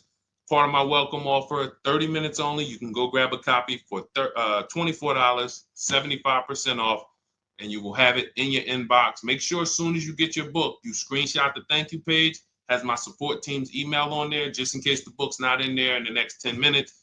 Maybe you type your email wrong. Make sure you check your junk and your spam folders. But go grab your copy. You'll have everything that we teach in a step-by-step manner. You'll be able to get cars in 60 minutes, 90 minutes from home, and you'll start to enjoy the car shopping process. All right. You'll be sending me your email just like Marie and Ken and Milligan, all of these people. You'll be sending me your deals. Okay. And for those of you, you have a different learning style, you can look into, you've been seeing us sharing a lot of these Facebook posts from our group. Our Cars from Home Shop with Deshone program is video checklist instead of book checklist. So if you're like, I'd rather have some, 3 to 5 minute videos that I can watch and walk me through the steps, that's our Cars from Home Shop with Deshone program. We have our private Facebook group where you got 1,600 people that have come before you. They're always answering questions. I'm in there 4 or 5 days a week. And then we do 2 coaching calls a month, first and third Wednesday. We actually got one shortly we're going to have. And, you get hands-on guidance. So that's hands-on, and some of you might like us to totally shop for you. That's going to depend on if you qualify. I would rather teach you to fish. The only reason we created Done For You is really for the wealthy people. I don't want you paying us to go shop for you. I would rather teach you to fish. But I know there are people who your time is so valuable, whether it's the money you make per hour. I could show you how to do this in 60, 90 minutes, 2 hours, but you would still say, I'd rather you guys do that. I got money to make. I'd rather be with my family. I want to be doing other stuff. Here, I pay for services that I believe in. That's why we created Cars from Home Done For You. I would much rather all of you learn to fish so that you can do this over and over and over again. Teach your kids, teach your family, teach your cousins, teach your neighbors, so that everyone knows how to do this Cars from Home shopping process. Okay? But if you're in that category, in that class where you're like, Deshone, no, I'm that person, then you book a call with our team and see if we can help you with Cars from Home Done For You. All right, so that's our stream for today. We will be back. Lady V, I talked about the updates. I think you asked that question and then you jumped off the stream. So just watch the replay and you'll see there's new videos coming to day 5. The 25 to 5 process is being updated. So just as soon as you asked that, we talked about that for maybe about 5 minutes on here. I guess you jumped off. But yes, we'll be back tomorrow, Thursday, noon Eastern time. Meet us here with your questions, and we look forward to it. We'll be rebroadcasting this for those who didn't catch the whole show. We'll be replaying this throughout the rest of the day, and I'll see y'all tomorrow. Thank you. Thanks, D.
All right, welcome to Car Shopping Mistakes Live. This is our Monday, May 12th episode. We are live Monday through Thursday from 12 to about 1:30. My name is Deshone. I'm known as Deshone the Auto Advisor. And what I do is make sure that people like you never overpay for cars. That's what we've been doing for the last 4 years online. And I spent over 14 years in the auto industry.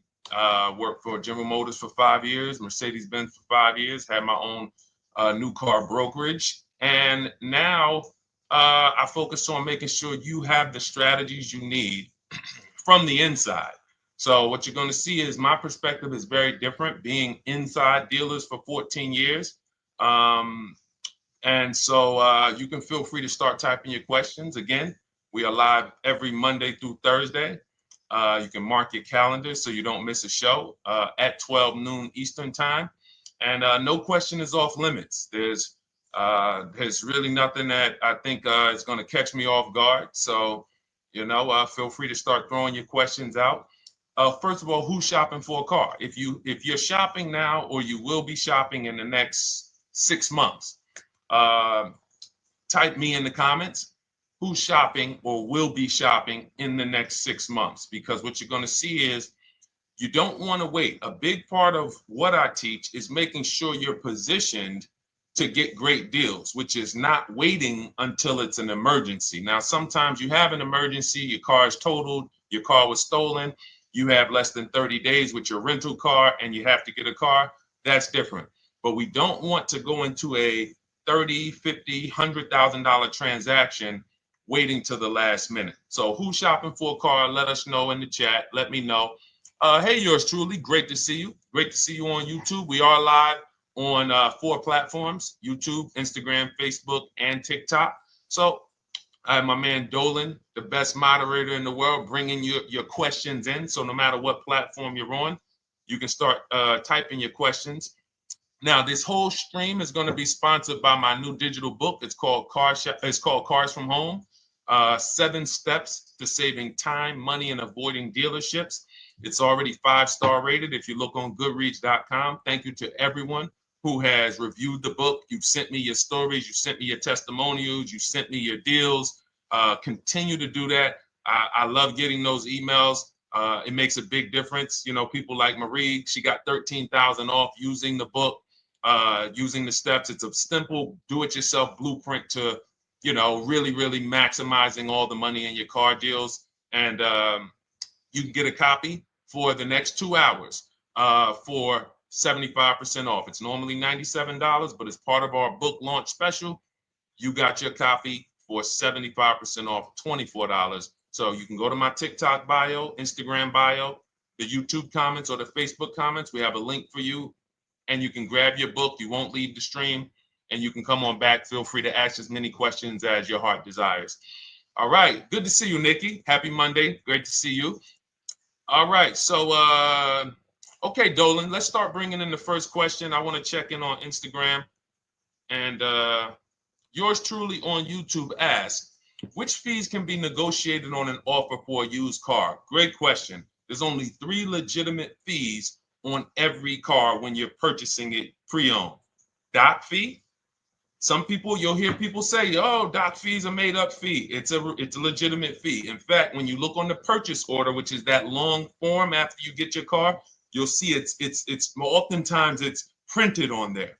So is it all profit for the dealership? Yes, it is, but it also is legitimate. Your DMV fees, plates, license, registration, and your taxes. So those are the legitimate fees. Now, what are not legitimate fees? Anything that's not those 3. The prep fee, the marketing fee, the service plan, internet fee. All of these things are absolutely made up. Absolutely made up.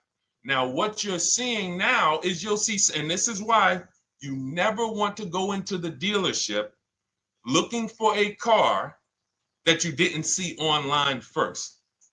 Online is where we create the competition. Once you're there, we've lost our leverage. That's why everything we teach is called Cars from Home.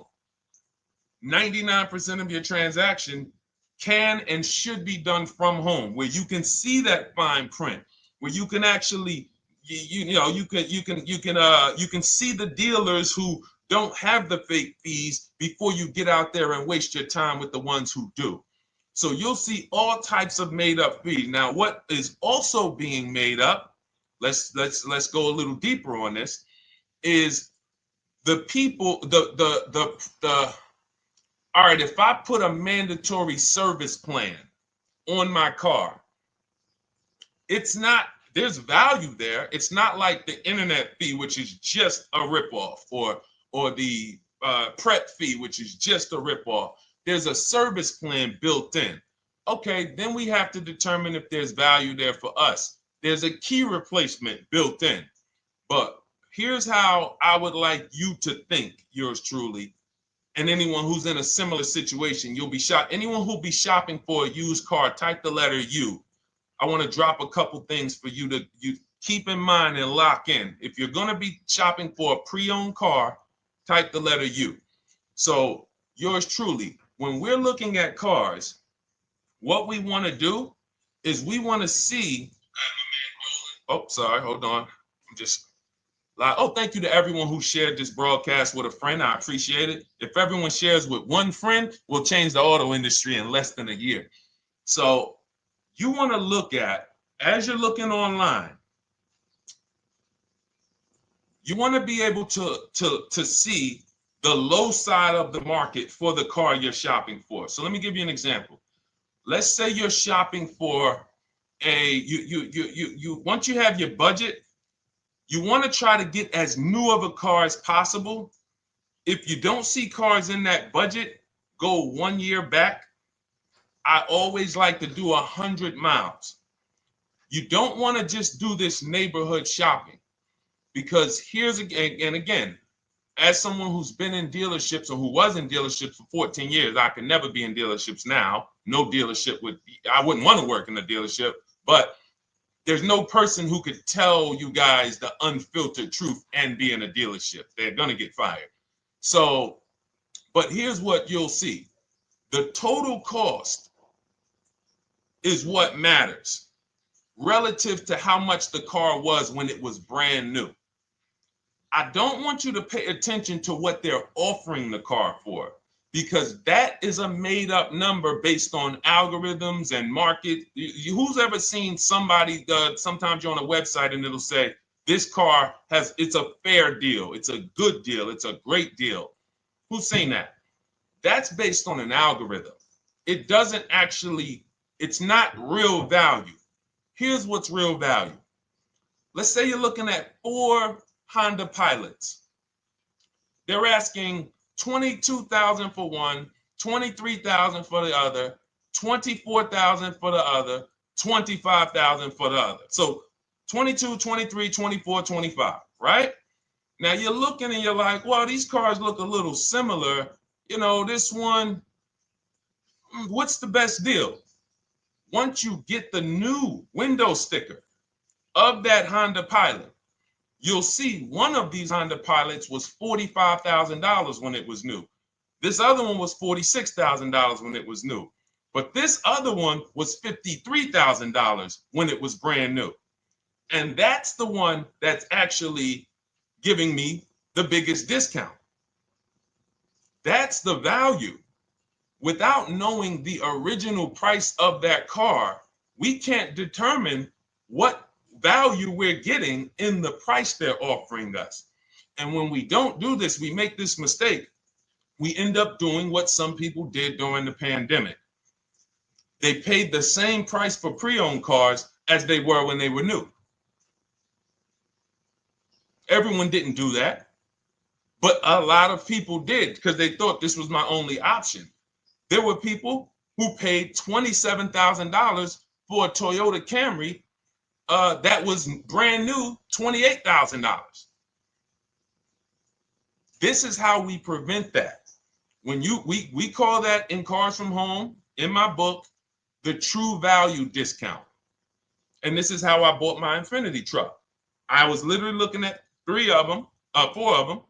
They all had similar prices from 30 to 31.8. And literally the one of them was 46, one of them was 48, one of them was 52, and one of them was 55. So when you do that math, and I have a calculator in my book that does it for you, but it's simple. You just put the MSRP in and you create and you divide the asking price into the MSRP. And you'll see, oh, wow, this deal is giving me 42% off. This deal is giving me 30% off. So you see how simple it is now to shop when you look at it, when you're looking at it that way. Oh, this deal is giving me 30% off the original price. This deal is giving me 44% off the original price. Then you weigh those things out. Now, how? I know what some of you are thinking, Deshone, how do we get the original window sticker? You get the original window sticker. Some brands have it on the Carfax. They have a deal with Carfax. And then sometimes you can Google Maroney label. You're looking for this. I'll show a picture of Maroney label. That's a window sticker. This is what you're looking for. Maroney label. And you can do window sticker, new window sticker. There is a service out there that gets them for $5. Again, I'm not affiliated with it, but here's what you should be looking at. That $5 is like my inspection on a home. I'm only doing this for my top 3 to 5 cars. Top 3 to 5. And once I get that, boom, now, if you're not doing this, there's no way you can get great deals on used cars. It is literally impossible because all you're doing is basing it off of smoke and mirrors. So I'm here to tear back, to reveal this whole industry is smoke and mirrors. It's all about psychology, and it's not about you winning. It's about dealers making you think you won. Hold up. Wait. Wings Buff on Instagram said the audio is not working. I smell sabotage towards you. Let me know if the audio is not coming through clear. Let me know, and we'll try to adjust it. I don't know. Yes, exactly, Amanda. It's called real value. Real value. We call it the true value discount. That's what it's called. So it's biggest discount from the original price. So when you're out looking for pre-owned cars, your only mission is to look at, you can ask the dealer sometimes, hey, you got the original price of the car? Again, you don't buy a new car without it. Thanks, Creole Queen. I appreciate it. She said on TikTok, we're fine on TikTok. I don't know why it may be coming through different on Instagram, but maybe log out, log back in, and let us know if it's something that is just coming through on Instagram. But you'll see the difference. Type $ if y'all understand that before we move on, because we got a lot more questions coming in. But without getting the new car price of the used car, it's impossible. We can make up a price. We can literally just make up a price. Oh, we're asking $32,000 for the car. How do you know that's a good price? But when you know, oh, that car was originally $61,000, they're asking $32,000 for it. Oh, I saw another one over here. They're asking $30,000, but the original price was $50,000. It's not a good, you get what I'm saying? Lower price, which is what most people flock to. Oh, this one over here is $1,000 less. But that $1,000 less is getting you $8,000 less vehicle. Okay? Type $. All right, yours truly said she's good. Did y'all get that? Y'all getting this? Let me know if y'all getting this. All right. Thanks, Sweet Now. All right. We are live. This is our Monday, May 12th show. We do these shows Monday through Thursday, 12 noon to about 1:30 p.m. Eastern time. So we'll also rebroadcast the replay throughout the day. So if you couldn't catch it live, definitely catch the replay, and you'll be able to catch up on anything you missed. EJ, great to see you on Facebook. How do I buy a Tesla since they only are online and at one price? Great question. You don't negotiate with Teslas because they are actually one price. So when you look at a Tesla, you're actually looking at something none of the car dealers do, but they want to make you think they do it. One price, which means when you come into a Tesla in New Jersey, same price in California, same price in Florida, same price in North Dakota. Every other brand Every single car is individually owned and operated. Every car dealership. And, I remember like somebody came on the show and said, oh, Nissan is overpriced. I said, no, whatever Nissan dealer you went to was overpriced. There's another one probably 10 miles away. There's another one 15 miles away. There's probably 8 more of them within 25 or 30 miles. When they can make you think, oh, we're all the same, they got you. Big mistake. Very expensive mistake. Thinking every dealer is the same. They're all different. Even the ones that are owned by the same people, most times are still in some competition with each other. But Tesla, unless you're buying a pre-owned one price, no matter where you go, no negotiation. That's what it is. No other brand is like that, though. Go ahead, Dolan. Next question. Good to see you, Nia. Good to see you, Chantel Davis. Vanessa, good to see you, Maze of Empathy. Jonas checking in on TikTok. Great to see everybody checking in. Yes, exactly. Now, I'm actually pulling up something from my first book. It was called 52 Car Buying Questions Smart People Don't Ask That Cost Them Thousands. One of the questions was, how, when, and why should you visit a car dealership? How, when, why? There's only 3 reasons to be in a car dealership. 3 reasons. That's it. You're there to pick up your car because they don't deliver.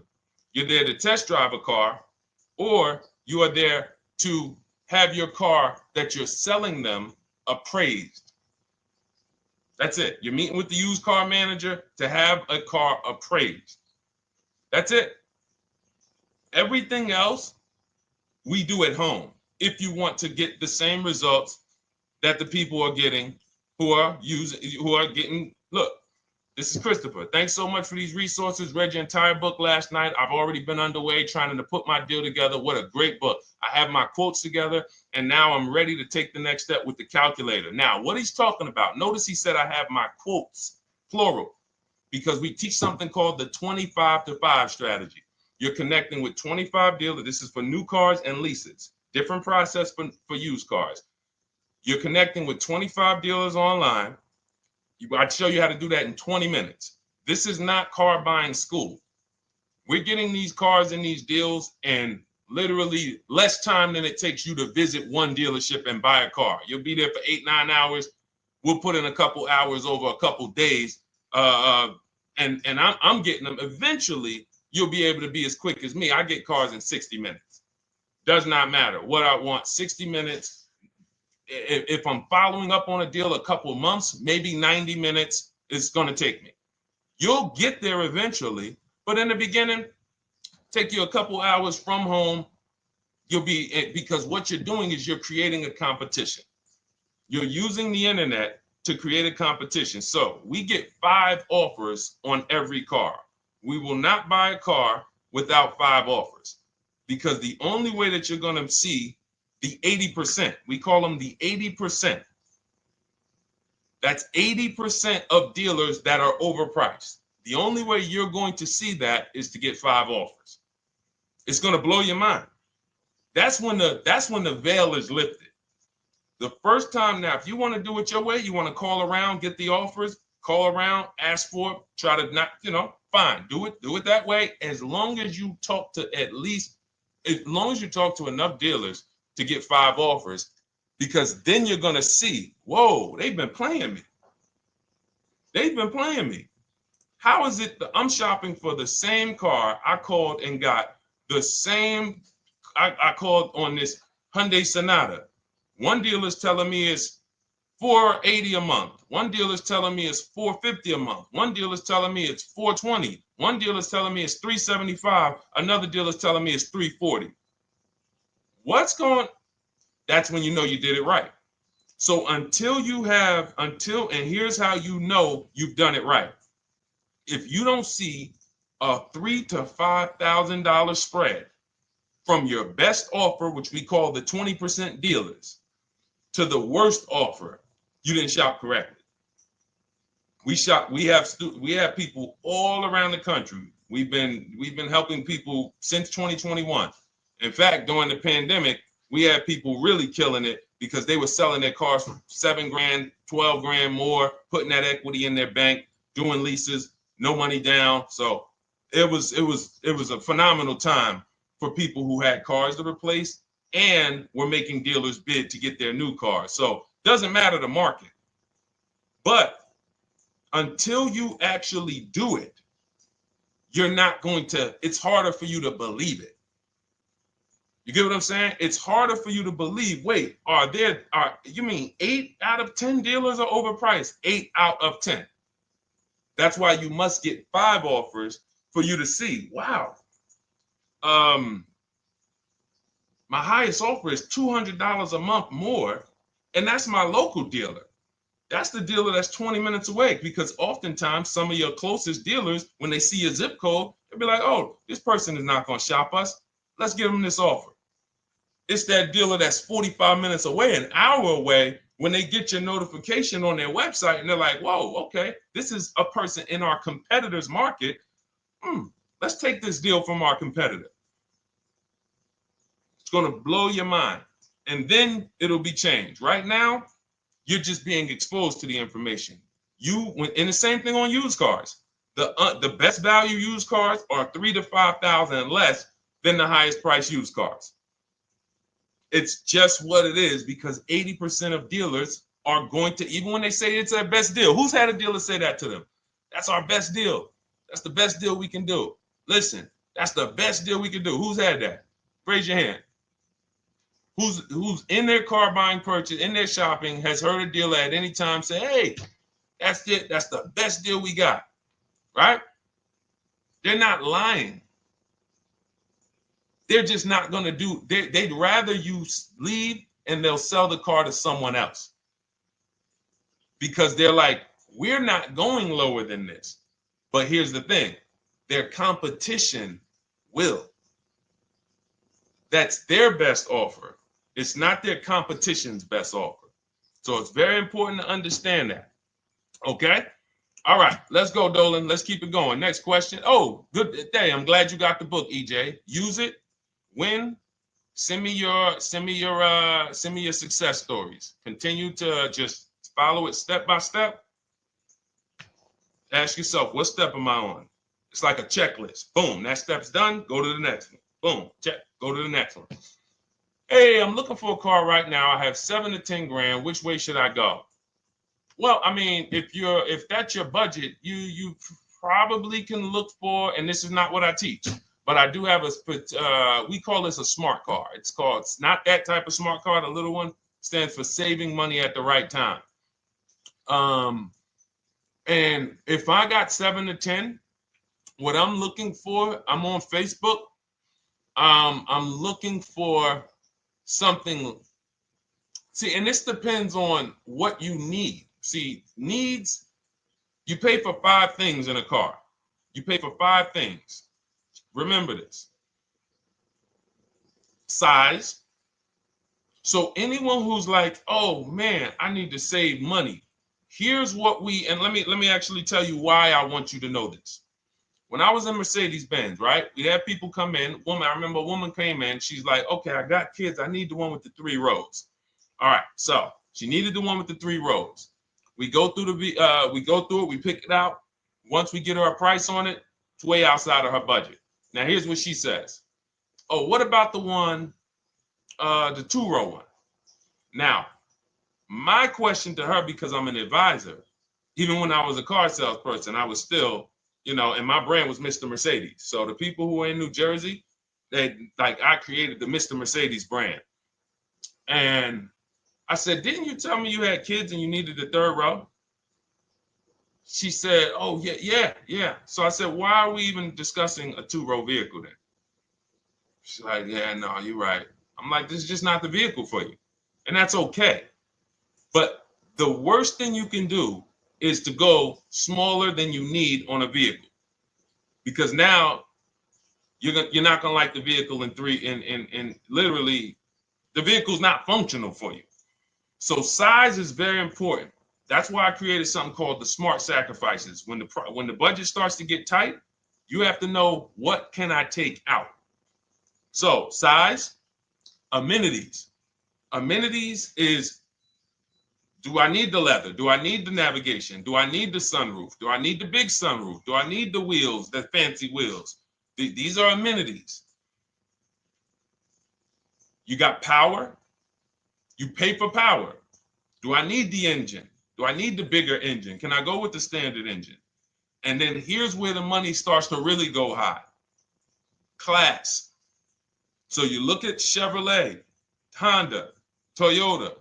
Okay, that's class. You go to the next class, you're looking at, let's go Infiniti, Acura, Lincoln, Genesis. These are the next class, which means you can have a vehicle, same size, same amenities. It's 10,000, 15,000 more, different class. Then we go, and of course you have Mercedes, BMW, Jaguars, somewhere in between, Lexus. These are going up in class. So, and then the last thing you pay for, which is really expensive, is exclusivity. So when you have a vehicle, oh, no one else has this vehicle, you're going to pay for that. You can have a super small vehicle. It doesn't have a lot of features, but no one has it. It's a ton of money. So as you're looking at your car with a $7,000 to $10,000 budget, you got to ask yourself, what can I take out? And I say, don't let it be size. Go with the smallest vehicle that will suit your needs, and then get the lowest number of amenities that'll suit your needs, the lowest amount of power, and then you look for the most recent vehicle. And I would look for something. Let's just say, for example, someone's looking at a Mazda 3. It's a $25,000 vehicle, brand new. I don't need the leather. I don't need the fancy stuff. I don't need a big bunch of power. I could probably find one for 10 grand that's not too old, maybe about 5-6 years old, if I'm looking correctly. But you have to know what you can live without, because if you go and do what most people do, most people are not going to listen to what I'm saying. They're going to go out and they're going to buy a big SUV with leather and all the features, and then they're going to get a 9-year-old one with no warranty because there's just no discipline there. See, the things I'm talking about, the disciplined people, the people who are financially astute, who's like, Deshone, I never knew that car buying was this serious. How, like, I'm overspending by $5 grand every car, a minimum. There's no way that you're not. So these things weren't taught to you. None of us were taught how to buy a car. We were literally indoctrinated into, this is how you get cars, ladies and gentlemen. And who indoctrinated us into that? The auto industry. The auto industry. No one told us, oh, create competition, shop for cars like you shop for other things online. There is an internet, no one taught us that. So you have to say to yourself, all right, boom, I got to unlearn so that I can relearn the new way to make sure every time I get a car that I love and I get the most for my money, which is not what most people are doing out here. There's blood in these streets. You hear people, oh, there's no cars, there's no deals. They're walking in the dealer saying this stuff. Like, you're going into a person who wants to sell you something and giving them all the strategy, all the ammunition to sell you, raise the price. Hey, man, I've been looking for this car. Not many people has it. Cha-ching. Thank you for telling me that. Oh man, the tariffs are coming too, right? I hear the tariffs are coming, so things are getting more expensive, right? Yep, absolutely. Yes, they are, Mr. Customer. Thanks for saying all of this stuff. That's how most people buy cars. That's why the auto industry is just printing money on the public. So you got to change your behavior, and that's what we do here. And it's easy, and it's fun. You look at the people. Look, and we'll take some more questions because I see we got one that just came from Nurse Gregory. I got you on TikTok. So this is our Monday, May 12th live show. So we are live. You can feel free to type your question. We rebroadcast this show throughout the day, but we are live every Monday through Thursday at 12. So, but look, when you look at the confidence from Brian. Look, just finalized my deal. First ever lease using your system. 2025 Honda HR-V Sport, $30,000 MSRP, $395 a month, 1.2 ratio. That means he understands how to value leases when he's putting his ratio.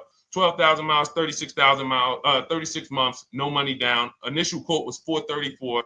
Then he used our calculator, and the counter offer came down to 394. Listen to the confidence. Look, I bought your book, use your system, just closed my deal, have positive results to report. A caveat is I wanted a newly released 2026 Genesis, not even out yet, not even out, GB70.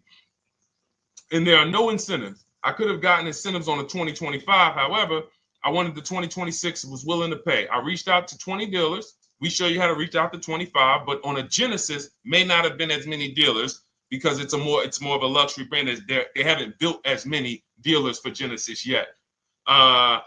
He says he received 9 offers. Look, that's how we know when you're doing it right. 5 offers, 9 offers, 7 offers. How many offers do you get? Thanks, y'all, for running those likes up on TikTok. Could y'all just keep double tapping the screen every time you hear something you like? You're going to see those likes continue to run up. See, this is it. I'm happy with this. Look, he gets an $815 a month payment on a $58,000 vehicle, 1.4. Now, again, 1.4 is incredible value when you add up those payments relative to the MSRP and taxes. Our goal with leases is to be under 1.5%. Now, I know for a fact he could have gotten about 1.2 on a 2025 Genesis because I just saw a person who's using our system get that. Phenomenal deal. But he wanted that 2026. So he gets his bids. And again, until you see the other offers that are 150, if every single time you get a car, you're not seeing $3,000 to $5,000 minimum from the car you get to the other offers that were offered to you, then you weren't shopping correctly. And again, if you want to do it yourself, you want to call around to get quotes, feel free to do that. We do this all online without talking. Who doesn't like to talk to dealers? Type me in the chat. You don't like to talk to dealers. So the people who are using our stuff, they're not going in trying to remember, oh, I'm in the dealership now. Let me say, what did Deshone tell me to say? All right. Oh, man, I'm not supposed to tell them about my trade-in. That's old 2005 stuff that car dealers been on. We've been knew about that stuff, that you were holding your trade-in till the end. That's why we're going to ask you questions that you're not really ready for. Hey, Paul. Hey, good to see you, Paul. Thanks for jumping in, coming in today. The car you drove up in, whose car is that? That's what you've been driving for a couple of years? Yeah, okay, yeah, that's yours. Okay, perfect. So we are already trained to ask you questions that we're going to get the information.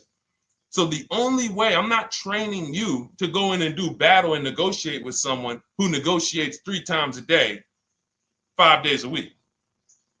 When you step back, start making dealers negotiate with themselves. That's what bidding is. You're going to see, whoa, it's easier to save money from home than it ever was going into a dealership. All right. Good to see you, Jamel, on YouTube checking in. Good to see you, Paul, on Facebook checking in. We are live on Facebook, Instagram, YouTube, and TikTok. And for those who, hold on, let me see. Do I got any sharers? Who shared the broadcast? Raise your hand so far. Raise your hand so far if you shared the broadcast with a friend or if you hit the share button. Nurse Gregory? All right, Nurse Gregory, send me a DM. You got a free copy of my book. Let's see. That's it. I don't think we have any. No, if you share now, it's too late. So I wanted, let me see. Because Nurse Gregory, you have been on the show for a little minute. See, I do that stuff every now and then.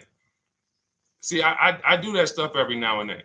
That's why when I ask you guys, like, to help me get this message out so we can help more people, you never know when I'm going to just say, you know what? You got a free copy of the book. So, I ask you guys to continue to share this broadcast so that we can help more people. Like, this is not about, because follow me. until most of the country is actually shopping from home, it makes our job shopping from home a little bit harder, because literally dealers know on a weekend, they come to us on Friday, hey, how many appointments we got? We got 200. 200 over the weekend. So they expect you guys to walk in. So until that goes from 200 to 100, and they're like, whoa, what's going on here? Whoa, people are not really walking in anymore. We're getting half the appointments. Oh, wait, what's going on? We only have 50 appointments. Memorial Day weekend, we got 100. We're normally at 300 appointments over a Memorial Day weekend. So until we start doing this collectively, it's hurting. It makes all of our jobs a little bit harder. So that's why I appreciate the people who share the broadcast. Yep, send me a DM. Okay, so let's go. We got more questions coming in, so pull them up, Dolan. Let's go. And this whole stream is sponsored by my new digital book. It's called Cars from Home: 7 Steps to Saving Time, Money, and Avoiding Dealerships. It's already 5-star rated. And, I'm reading a couple of the testimonials. Thank you to the people on Goodreads who reviewed that book. Thank you so much. And it's normally $97, but as part of our welcome offer, you can get yours for $24. That's 75% off. You can go to my TikTok bio. It's only for 2 hours. So once that 2-hour timer goes to zero, price does go back up to $97. So head to my TikTok bio, the Instagram bio, YouTube comments, or the Facebook comments. Grab yours for $24. Save you 75%, and just use it. It's a step-by-step blueprint checklist to dominating the car market. Okay? And someone remind me to talk about the 3 pillars of great car deals before I end the show. Please, the 3 pillars of great car deals. We got about another 45 minutes, but remind me before we end the show. If you don't operate with the 3 pillars, there's no way you can get a great car deal. And I know this sounds like bad news, but I can't get you the good news. I'm like a financial doctor. And we have financial cancer when it comes to cars. So it's not a pleasant thing, but we can get you to the other side. You're losing a ton of money. You're losing equity. You don't even know you can sell cars without the title that you haven't paid off yet. You don't know you can sell leases. All of this stuff is costing you thousands and thousands of dollars, but we can get you to the other side. Third, so nowadays, it's always better to just buy new, especially if you plan on keeping the car long term. No, absolutely not. If I'm keeping the car long term, there's something. So step 1 in our book is called the 8-year rule. It's the 8-year rule. Who's always wanted to know what's better, buying or leasing? Type me if you've always been like, Deshone, I hear about buying, I hear about leasing. When is it better? When is it better to buy? When is it better to lease? Who's had that question? We have an anchor called the 8-year rule, which answers the question. The next car you're buying, how many years are you planning to keep it? Type it in the chat. We had a bunch of people that said they'll be shopping. The next car you're going to be purchasing, how many years do you plan to keep it? Okay, Nurse Gregory, I see 5. Okay, let's get some more answers. How many years do you plan on keeping the next car you are going to purchase? 2 to 3 years, Jamel Singletary. Perfect. Good to see you, Jamel. Rain King Leo on Instagram, 2 to 4 years. Perfect. Okay. Paul on Facebook says as long as possible. You got to go with a year. See, that's the reason why. See, the longest possible, well, give me a year, a number of years, because you're going to see people be like, oh, I plan on keeping that car, and I didn't do the research to even find out that the car wouldn't last that long. So, I'm not going to buy certain cars planning to keep them as long as possible, because it says literally around 100,000 miles, I'm going to start having problems with them. So if I buy them pre-owned, then I get to 80,000 miles. I mean, car starts having, so we need years. Mel Nelson on Facebook, 9. Paul, I see you, 10. Okay, Danielle Rosario on YouTube, 5 at least. So check this out. Roashu, I'm sorry, I probably butchered your name, on Instagram, 6. All right, DJ Ant Nice on TikTok, 6. Okay, 8-year rule says If your answer to that question was 8 years or longer, you should be shopping for a purchase, new or pre-owned, depending on your budget. Now, if your answer was less than 8, then you should be shopping for a lease. Both of these things come with caveats. Below market. Not these lease deals you see on commercials. Those are not lease deals. I don't even call them deals. None of those prices, as you guys see me share the leases that my students get all around the country and the people who read my book, you're going to be like, wait a minute. Those don't sound anything like the prices I see on the commercials. They're not. We get below market leases. And most of the time with no money down. We always shop with no money down. On a purchase, you need a below market purchase. Again, you should see $3,000 to $5,000 above on other cars that you didn't buy. So the car you got, whether you're purchasing it or leasing it, it should be $3,000 to $5,000 below the other offers that you've seen, the other cars that you've seen online. So when we look and say, do we go new or pre-owned? And I know some of you got shocked with who was taught never lease a car. Like when I just said the 8-year rule, and I said, hey, all of you who your answer, Jamel, 2 to 3, you should be shopping for a below market lease. Dario, YouTube, you should be shopping for a below market lease. Madison, Marv on Instagram, below market lease. Yep. Rain, you've had your car for 3 years. You're already debating getting rid of it. You should be shopping for a below market lease. Yep. Nurse Gregory, below market lease. DJ Ant Nice, below market lease. We'll talk about that in a little bit. You can ask why. But raise your, if you were taught never get a lease, never lease a car, let us know in the chat and we'll handle that. But I want to answer the rest of this question because he asked, is it always better to buy new?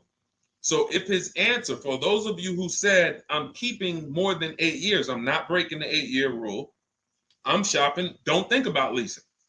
You're keeping at least 8 years, leasing should not even be in your vocabulary. Now, new or pre-owned.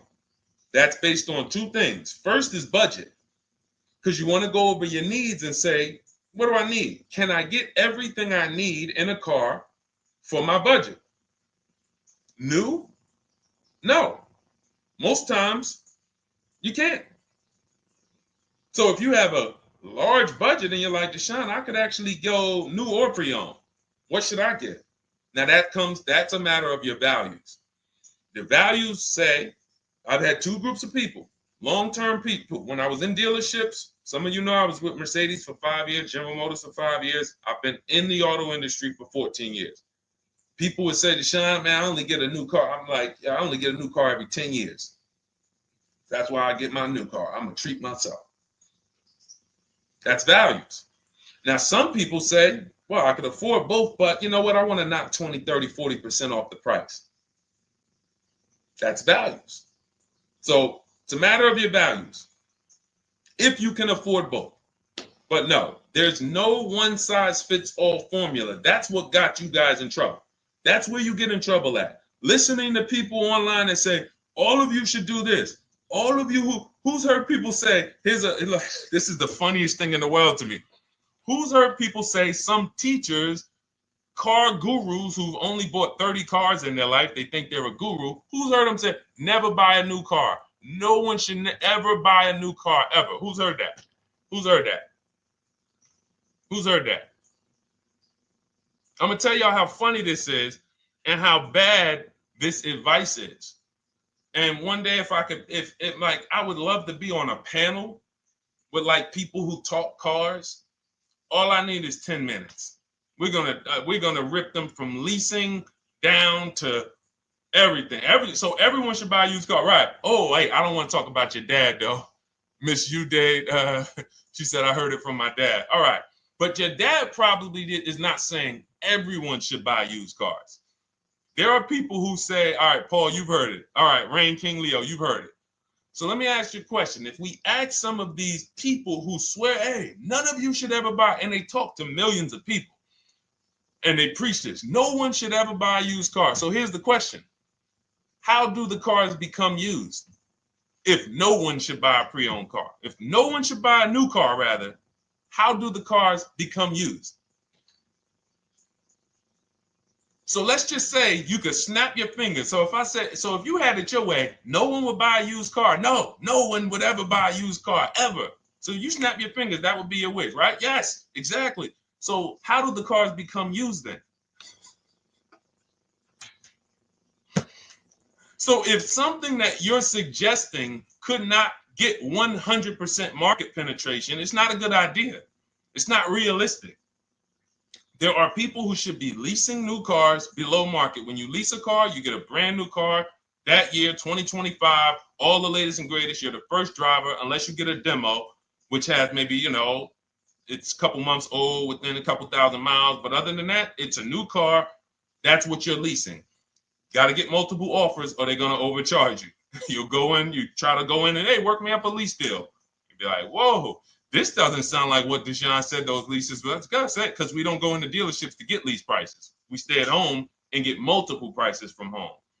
You're walking into an 80% dealer. But yes, that's the difference. So the 8-year rule is to be your anchor for when I should actually be buying or leasing. And then once you go and say, I'm buying because I'm keeping 8 years, then you let your budget dictate whether you're going to shop new or used.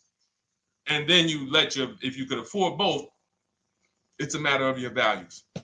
You want to treat yourself to a new car because you can afford it, make sure you get a below market deal, multiple offers, or do I want to get a pre-owned car so I can knock 20, 30, 40% off the price? Okay. All of this is in my digital book, Cars from Home, 7 Steps to Saving Time, Money, and Avoiding Dealerships. You can get your copy for 75% off for the next 2 hours. That's our welcome offer. And you'll have everything I teach about how to get below market leases, below market purchases, below market bank bidding wars. We created something called the bank bidding war. For those of you who are going to need a loan, where do you get your loan from? Some of you say the dealer. Some of you say, oh, I get it from my credit union. Some of you say, oh, I get it from my bank. This needs to be a bid, because whenever you're doing it like that, you don't know. How do you know for sure that that was the best interest rate you could have got? 2 points on a loan could be $2,000. 2 points. So if somebody said, oh, I'm paying 6.9, but you could have got 4.9, literally thousands of dollars. So, and again, that goes into the 3 pillars of great car deals. We haven't discussed that yet. We'll do that before the end of the show. All right, let's go. More. Oh, by the way, for those of you who I didn't finish the sentence, you want your copy at 75% off instead of the $97, which is the normal price.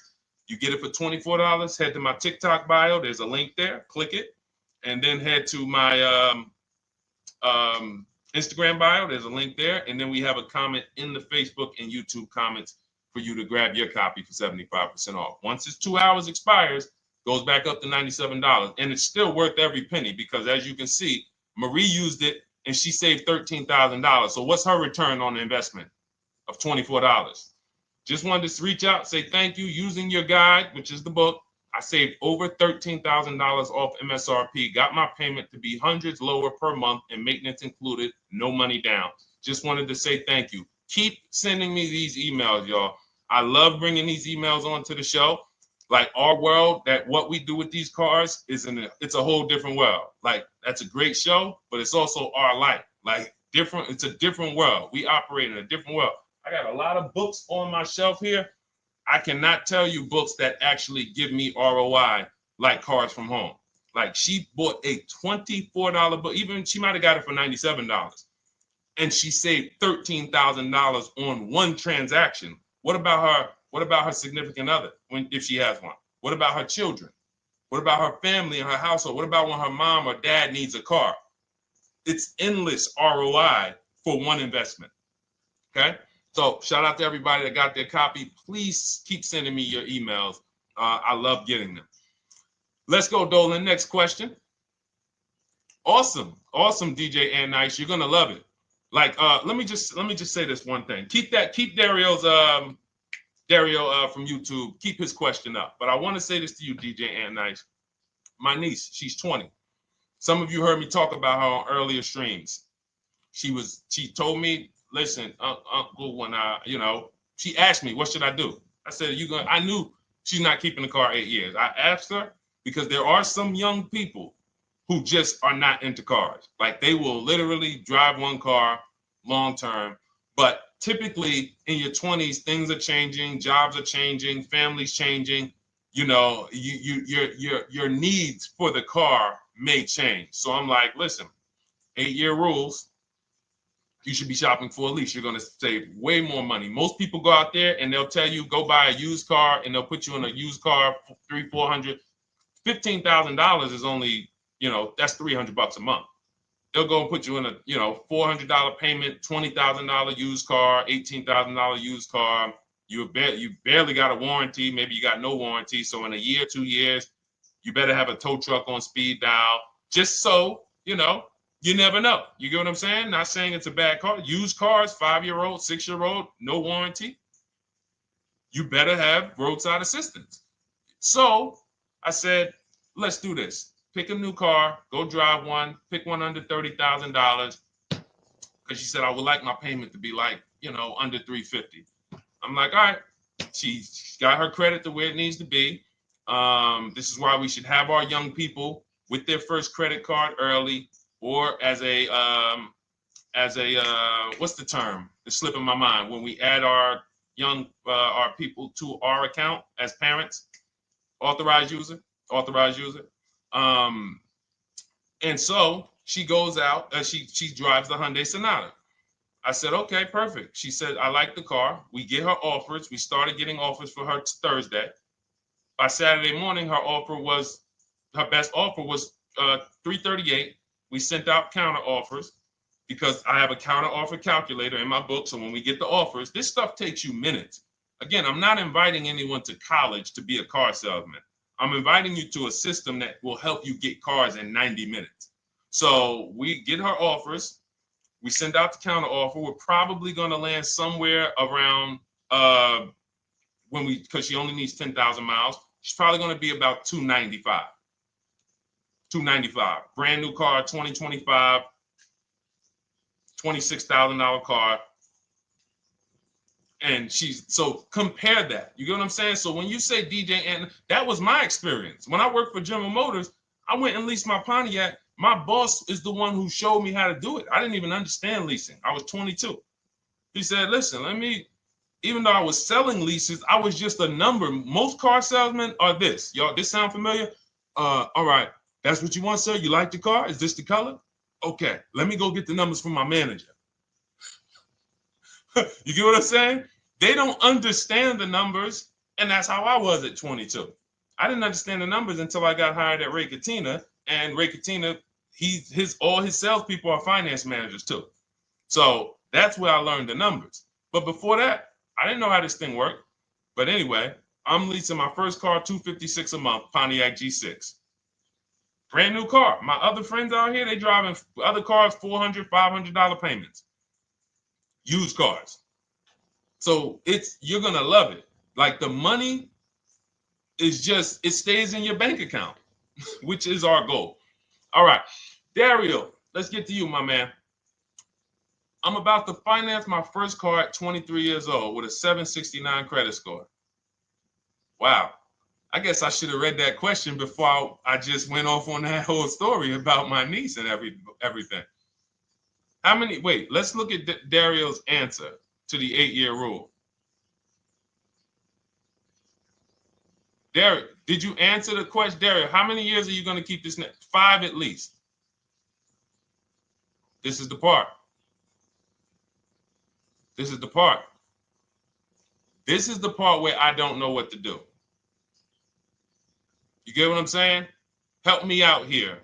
Y'all get what I'm saying? Like there are times where I literally don't know what to do with this. Everybody, we talked about the 8-year rule, right? We went deep on the 8-year rule. I asked everybody I said, how many years are you keeping your next car? Everybody tapped in 10, 8, 9, 7, 5, 3, 2. I said, okay. Step one is the leasing versus buying question.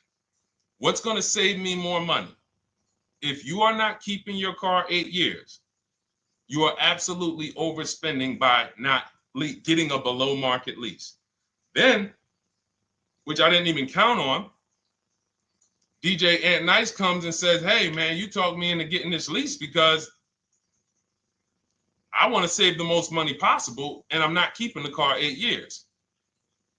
Then I walk you through a scenario where my niece, her first car, she's 20, she's about to lease a brand new Hyundai Sonata, and her payment's going to be $295 a month.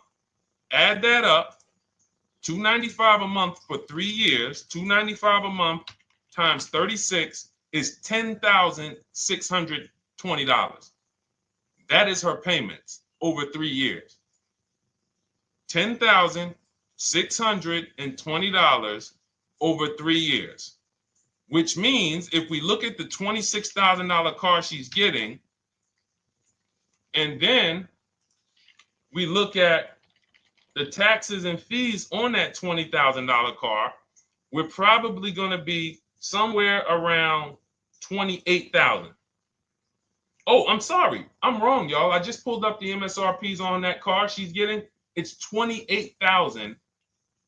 $28,500. She's paying a little over $10,000 to drive a $28,000 car that with taxes and fees would probably put her around $30,000. A little more, but let's just say you get a little discount, $30,000.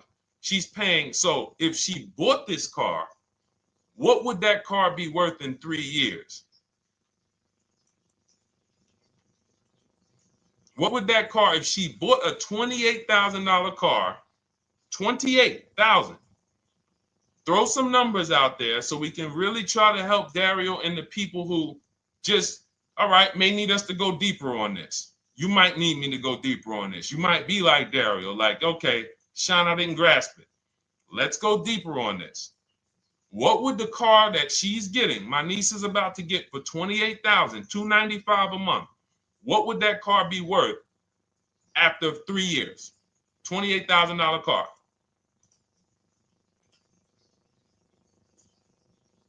KJ Wonder, it's in the bio. Just click that link in the bio and you'll see a link that says $24 welcome special. Go grab it and come on back to the stream.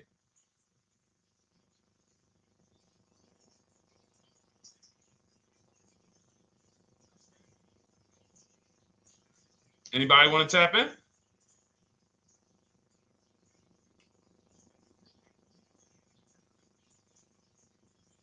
Thank you, DJ and Nice. I don't think that's right. So a $28,000 car after 3 years is worth 23? No. That's not after 3 years. That's probably like 1 year. After 1 year, it'll probably be worth 23. 15K depending on the brand. Paul, I think you're gonna lose more than. I don't know one car that sometimes like I don't know one car that depreciates $8,000 in 3 years. So I'm a conservative person when it comes to my numbers. That car is like, let's be real here. You don't buy a Hyundai Sonata, come back in 3 years, you paid $28,000 for it, come back in 3 years and they give you 20 for it. It's going to be more like $13,000, $15,000. What if you have an accident? You get what I'm saying? So, and unfortunately, you know what's hard about this? The only people who really understand depreciation and how much cars lose value are people who pay cash. It's very tough for you to see what you're really getting when you're a payment shopper. But as someone who never, listen, people would love to go into a dealership, get a car for $28,000, come back in 3 years and get $20,000, come back in 3 years, get $18,000. I only lost $10,000. That doesn't happen.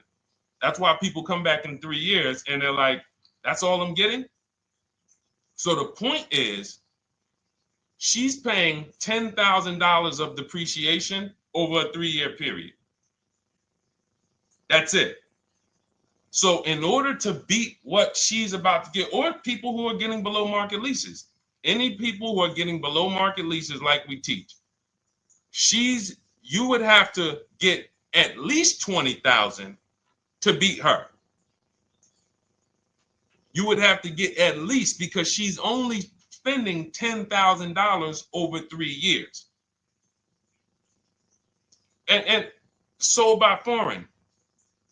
Guys, this is not, this is really not up for debate.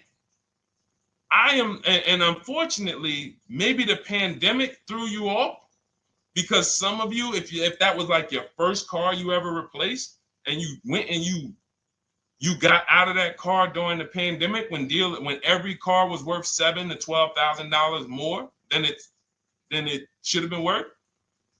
You can't do that today. And we had people right after the pandemic writing me saying, "Oh, yeah, I'm gonna do this, and then I'll go and trade that and get all my money back like I just did before." No, that was a very rare case of limited supply, the supply chain of cars. Now we might see that again with tariffs. When tariffs come, we might actually see our cars appreciate, because the whole new car market is going to be more expensive. But cars are not, literally the depreciation curve on most cars are 15% the first year, sometimes 20, another 15% the second year, 10%, 5%, and then it gets smaller. Once you get to about 7 years, the depreciation starts to cool off. You're losing 50% of the value in the first 5 years. And if you drive a lot, you're going to lose it quicker. So when we look at paying a small amount of money for a expensive car, that's what leasing is. So there's no, when you, and let's wrap it up like this. If she would have bought this car, this same, because this is really a leasing versus buying lesson. And I don't know, however deep we need to go on it, that's how much deep we need to go until some people it clicks, because it may not click for everyone. I'm trying to make it as simple as I can, which is why I'm only talking about what's coming out of your bank account. Like, isn't that what we're supposed to care about? But for some reason, some of us are thinking about other things when it comes to cars. We go into somewhere else. So let's look at if she would have bought this same car, the same $28,000 car with taxes and fees, probably about 31 and change. But let's just round it off to 30. What's her car payment, everyone? Those of you who know the rule, every $5,000 is about how much per month on a loan?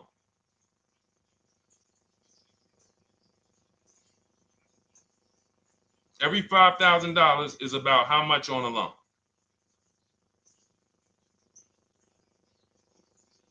Now, every 5,000, thank you, DJ Ant Nice, you got it, $100. So again, these are videos that I make that, thank God, has been seen hundreds of thousands of times, some of them into the million.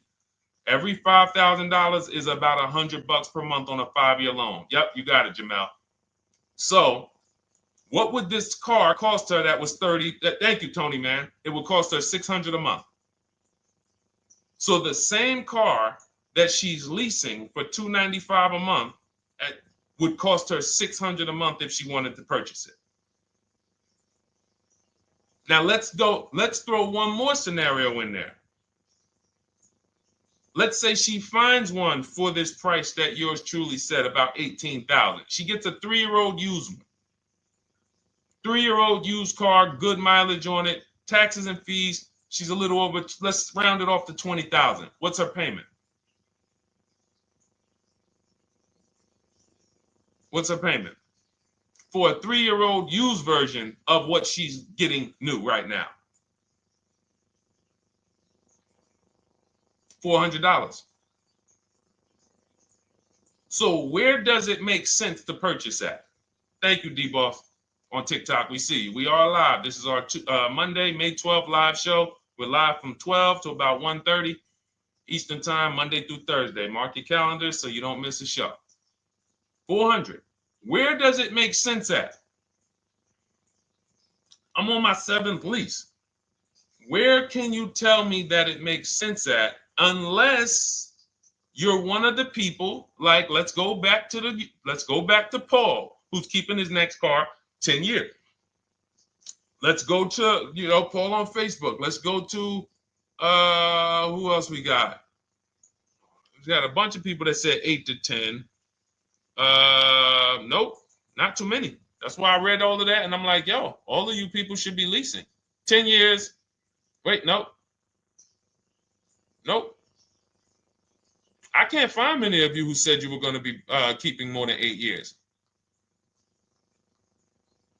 So where does it make sense at? That's 3 scenarios where we took the same exact car that she's about to get for $295 a month, brand new 2025. We said, okay, if she got the same deal on that new car, she'd be paying $600 a month for 5 years. If she took it for a 6-year loan, she'd probably get her payment down to $500, but that's for 6 years. And again, she's not keeping the car that long. So when she goes to replace it, she's probably going to have negative equity in 3 years, like most people. Come back, every single car transaction you do, oh, I'm replacing it. Oh, you got negative equity. Oh, dang, how? This is how. And then we took another scenario of her buying a pre-owned one, and her payment on a 3-year-old one with 1 year left of warranty is higher than her payment on the new one. Where does it make sense? Thank you, Tony, man. It doesn't. It doesn't.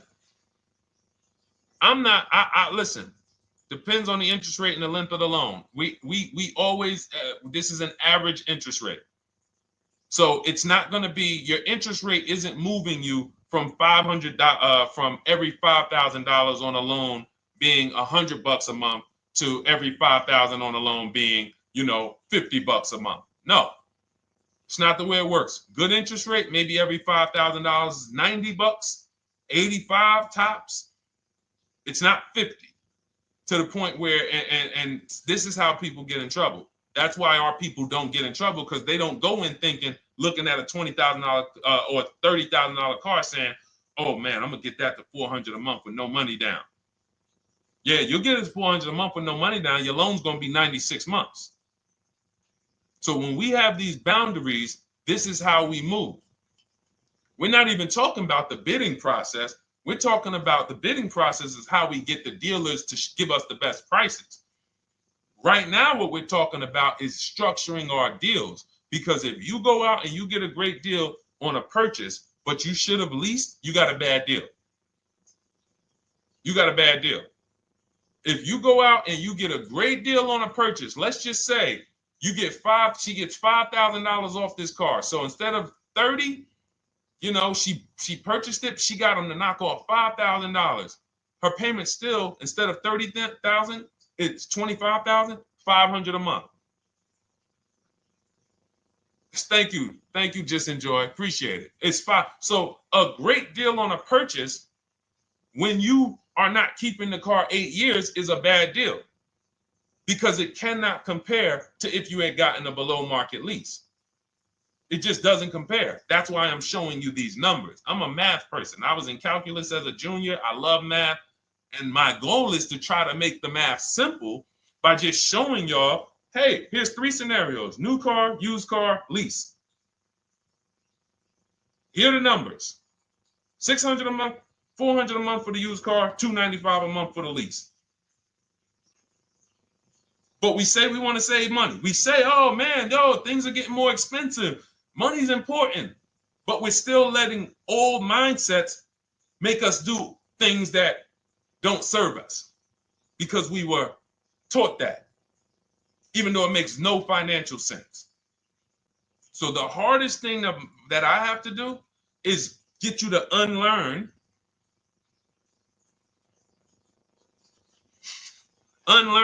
what you have been taught. That's why I represent this brand, because I realize I can't do anything for you until you get rid of the bad stuff that you picked up. You didn't go to school and you were indoctrinated into, this is how they taught me to get cars, even though it makes no sense. It creates buyer's remorse. You leave the dealership hoping you got a good deal. I hope I did all right. You wouldn't bet a dime on it. If somebody came up to you, hey, would you bet money that you really didn't get a good deal? You would be like, oh no, I wouldn't take that bet. I don't. No, you have no confidence, no guarantees, nothing. And this is what people are still staying in. So when we talk, we're inviting you to the new way. We call it, this is the new way. And so everything that we're talking about, you can get in my literally my video, my step-by-step checklist, Cars from Home, 7 steps to saving time, money, and avoiding dealership. You don't have to worry about trying to remember this. You can literally get it in book form. It's a digital book. You don't have to wait for the mail. And the thing about the digital book is when something new happens, I update the book. Like a year ago, we had Room in the book. Room went out of business. If you had a physical copy that you had bought, now here I am talking to you about, oh, now guys, you got to get volume 2. No, I just went in, we update the master file, Room's going, process stays the same. So that's the thing. So it's normally $97, but as part of our book launch special, you can get your copy for $24, 75% off. It's a 2-hour only offer. So next 2 hours, if you visited, you'll see the timer. Once it gets to 0, the investment is $97, and it's worth every single penny. The return on that $97 will be incredible. But if you get there before the offer expires, you get yours for $24. So head to my TikTok bio, click that link, my Instagram bio, the YouTube comments, or the Facebook comments. We have a link there for you. Grab your copy for 75% off. All right. All right, Dolan, let's go. We got time for a couple more questions.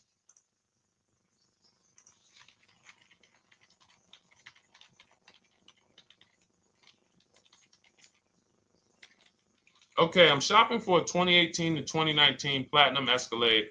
Should I buy in town, or what do you feel about delivery charges from out of town? I would compare. So it goes back to what we started talking about on in the show when we first started. Total. This is why you need to know the original price. So when you know the original price, what you're looking at, and this is everyone who's shopping for a used car. Without knowing the original price, you're just grabbing at straws. You're buying based on made-up prices. You don't know. How do I know he's asking $65,000 for it? How do we know that's a good price? You don't. Buyer's remorse prone. Zero confidence in what you pay. But when we know the new price, oh, the original price of this one was $102,000. Original price of this one was $110,000. Original price of this one was $90,000. And when we get into more expensive cars, the losses become way more. To whom much is given, much is also required. So the losses on 80, 90,000, 200 Bentleys, Rolls Royces, the losses become multiplied dramatically. So if we knew, okay, this one was originally $102,000, they're offering this for $60,000. Oh man, they're giving me, 50, they're giving me 45% off. Oh man, this one right here was originally $90,000, but they're offering it to me for, $64,000. Well, they're only giving me 30% off. So you'll look, without knowing the original price, you're buying the wrong car because you're not buying based on value. You're buying based on made up prices. We think this is a good price in the market, but what is the discount off the new vehicle? That's the only thing. And then you use that and you say, okay, well, this one's giving me 45% off. It has 29,000 miles. This one's giving me 30% off. It only has 15,000 miles, and you can judge more accurately. You can judge accurately when you know real discounts versus nothing. So we must know how to get the new price. I mentioned it. Some brands have a agreement with Carfax. You can get it on the Carfax. Some brands have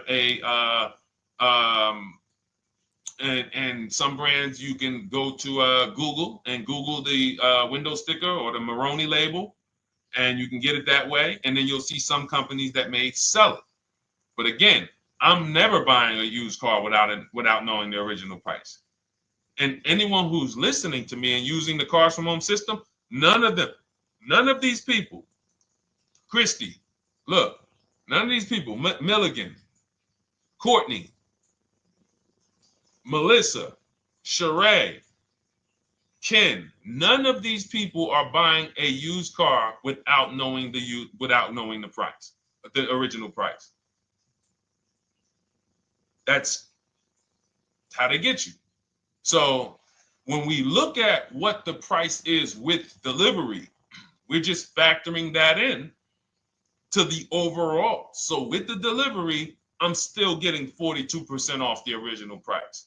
With the delivery, I'm still getting, so you factor all in cost compared to the original MSRP, and that tells you what the good deal is or what is not the good deal. And many of you, you're gonna see, whoa, I've been buying used cars that really don't have, because you're gonna pass on a lot of cars. Once you actually start using what we teach, it's an elimination system. It's a sorting process. We weed out the garbage. So a lot of the cars that you would have normally gotten thinking it was the good deal, you're gonna see, whoa, if I didn't know this, I would have got that car, because that car is $2,000 less money online. But when I got the original MSRP, I see that this car has $20,000 more equipment in it. MSRP of this car was 105. MSRP of this car is 85. Whoa. And it might not be that dramatic, but sometimes especially on some luxury cars, it will be. It'll be that different. So this is how we gauge value. So when we pull off in the dealership, you see people, they send their numbers. You're going to be quick to write me. Man, I can't wait to write Deshone and tell him about this. I can't wait. Man, you're going to be just like all these other people, all these people we show. Rosalie, I can't wait to write him because I am confident in my deal now. Like, whoa, bro, I just got a used car. I got 48% off the original price. Man, confidence. Would you bet money that you couldn't have got a better? No, yeah, I bet money, man. I did my research, man. I stayed at home. I used the internet like you walked me through it.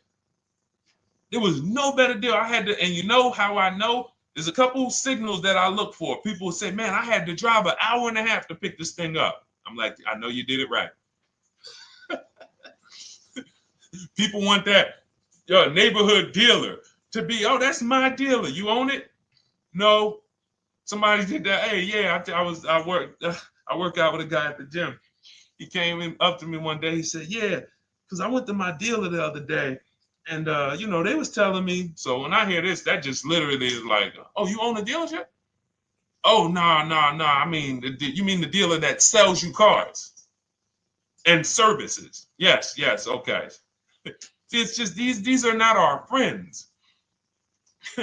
People inviting their car salesmen to their barbecues. Start making them bid. Watch how quick you see Charlie is not coming to the barbecues anymore. You got your car salesman coming to the barbecues with you. Hey, how many cars? Oh man, this is Charlie. Charlie, let me introduce you to my neighbor Jane. Charlie's been selling our family cars for years. Charlie's like, yeah, hey Jane. Yeah, hey, listen, Charlie, how long we known each other? Well, I knew your grandfather first. Yeah, listen, Charlie, hey, watch you start one transaction where Charlie gets a message, your message from online. Hey, this is Nicole Stewart. I'm looking for this car. We have all of these templates in my book too, so you don't even have to think about what you're going to write. You just copy and paste them. Hey, phone's going to be ringing from him. Now, we use a shopping email and a shopping phone number. We never give the dealerships our phone number. We don't want dealerships coming to our personal phone number. We use a Google Voice and we create a brand new Gmail.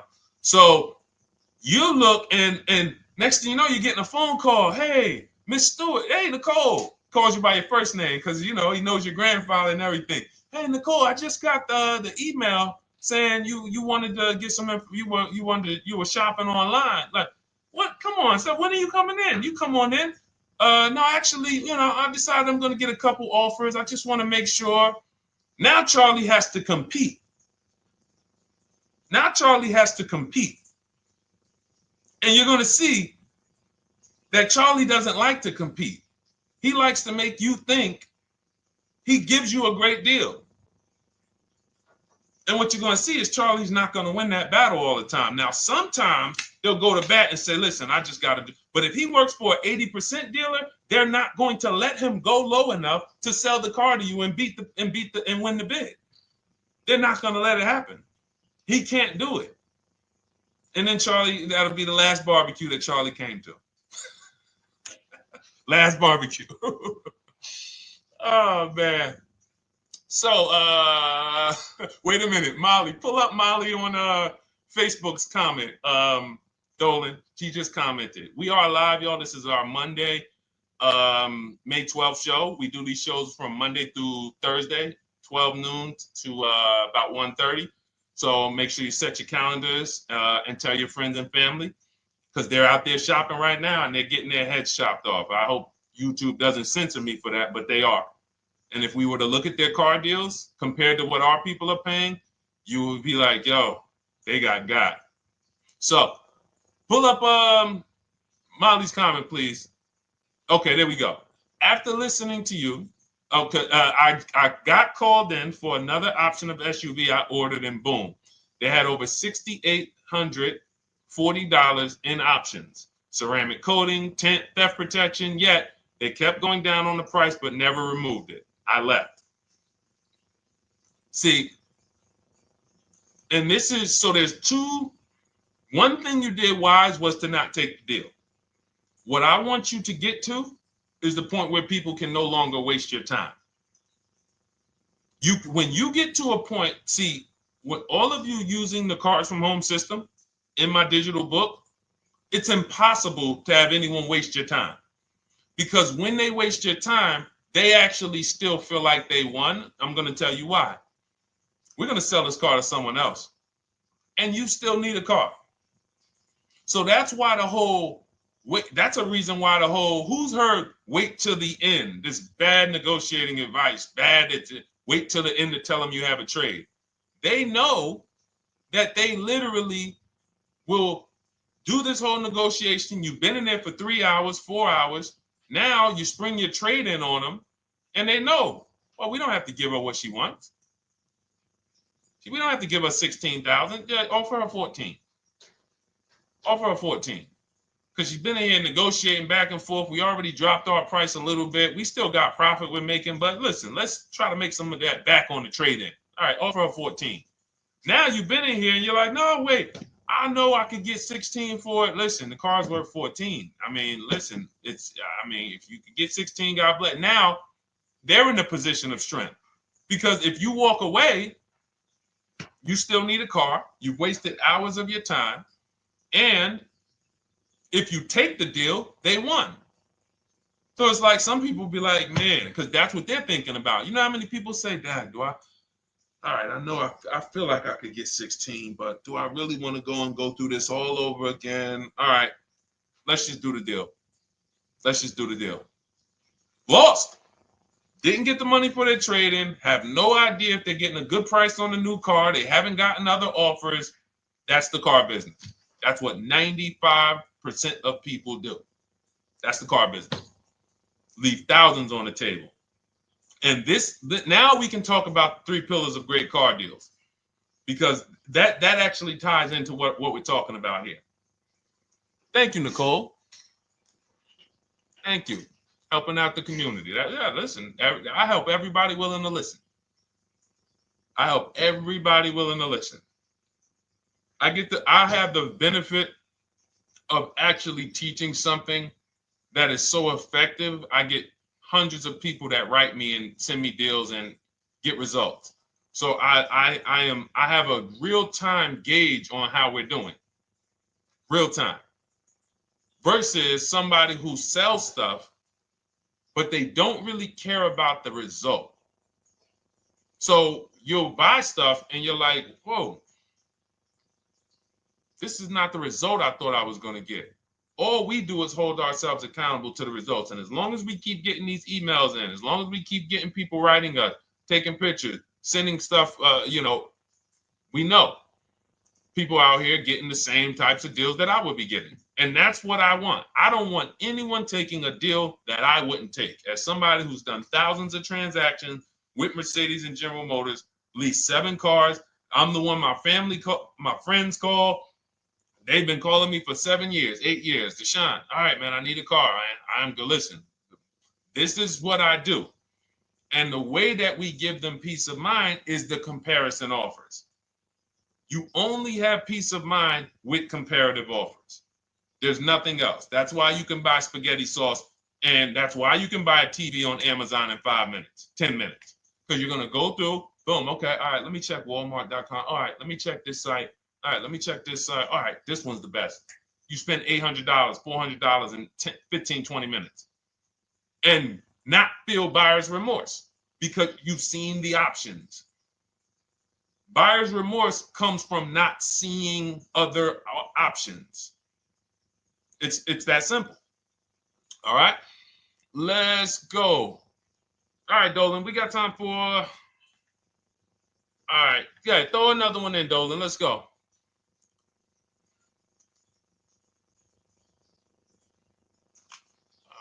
right. Okay, 2015 Mercedes-Benz C-Class C300. Hey, wait a minute. R. Hunter Photography. Just got the book, and I'm looking forward to reading it. Congratulations. Everyone who got your book, just type book in the comment section. I just want to give you a shout out. Thank you so much for those. If you have the book or if you just got the book, just type book. Thank you so much, R. Hunter Photography. Appreciate you. Make sure you send me your success story. That's what I care, whether you buy, lease, or purchase. Even when you use the bank bidding war, show me, hey, yo, this bank was at this interest rate. This bank was at this interest rate. And then the dealer got me this. Write me all of that stuff. I love hearing all of that. Michael, good to see you. Michael McLaurin on TikTok. Thank you so much. Use it and win. Use it and win. I want that book to return to you $5,000 to $10,000 per deal. So every single time you do a car deal, that book should be returning to you $5,000 to $10,000 per deal.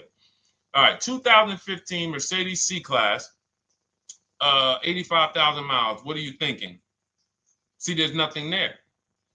You get what I'm saying? There's nothing there. You have nothing to compare it to. Now, here's the thing. We teach something in the book called, and we still got to go to the 3 pillars of great car deals again. But there's nothing, we teach something, there's no boundaries in car buying. There haven't been no boundaries. For example, let's talk about the most expensive purchase most people make. Now, in this case, sometimes it's people's cars because people aren't buying houses as much as they used to. But the most expensive purchase people make is their house. Would anyone on here get a 40-year mortgage? Anybody? Yes or no? Thanks, EJ. Enjoy the book. I can't wait to hear from you. Anyone? Would anyone get a 40-year mortgage? Anybody? We got smart people on here. Anybody signing up for the 40-year mortgage? No. Okay. So if no one's signing up for the 40-year mortgage, the question is why? Why? Because we know that's too long. If you got to take a 40-year mortgage, go. God bless you. Yes, go get you. God bless you. Hope she's well. And I'm glad you got your book, Daryl. Would anyone, and you don't have to worry about reading it. It's a step by step. It's a checklist. So do one step, check that step off. Next step, check. Boom. That's how it is. Because there's a built-in. It's been built into our education. You don't take a mortgage longer than 30 years. And if you want to be super conservative and you can afford it, take a 15-year mortgage. But we don't go 40. We don't go 50. They're available.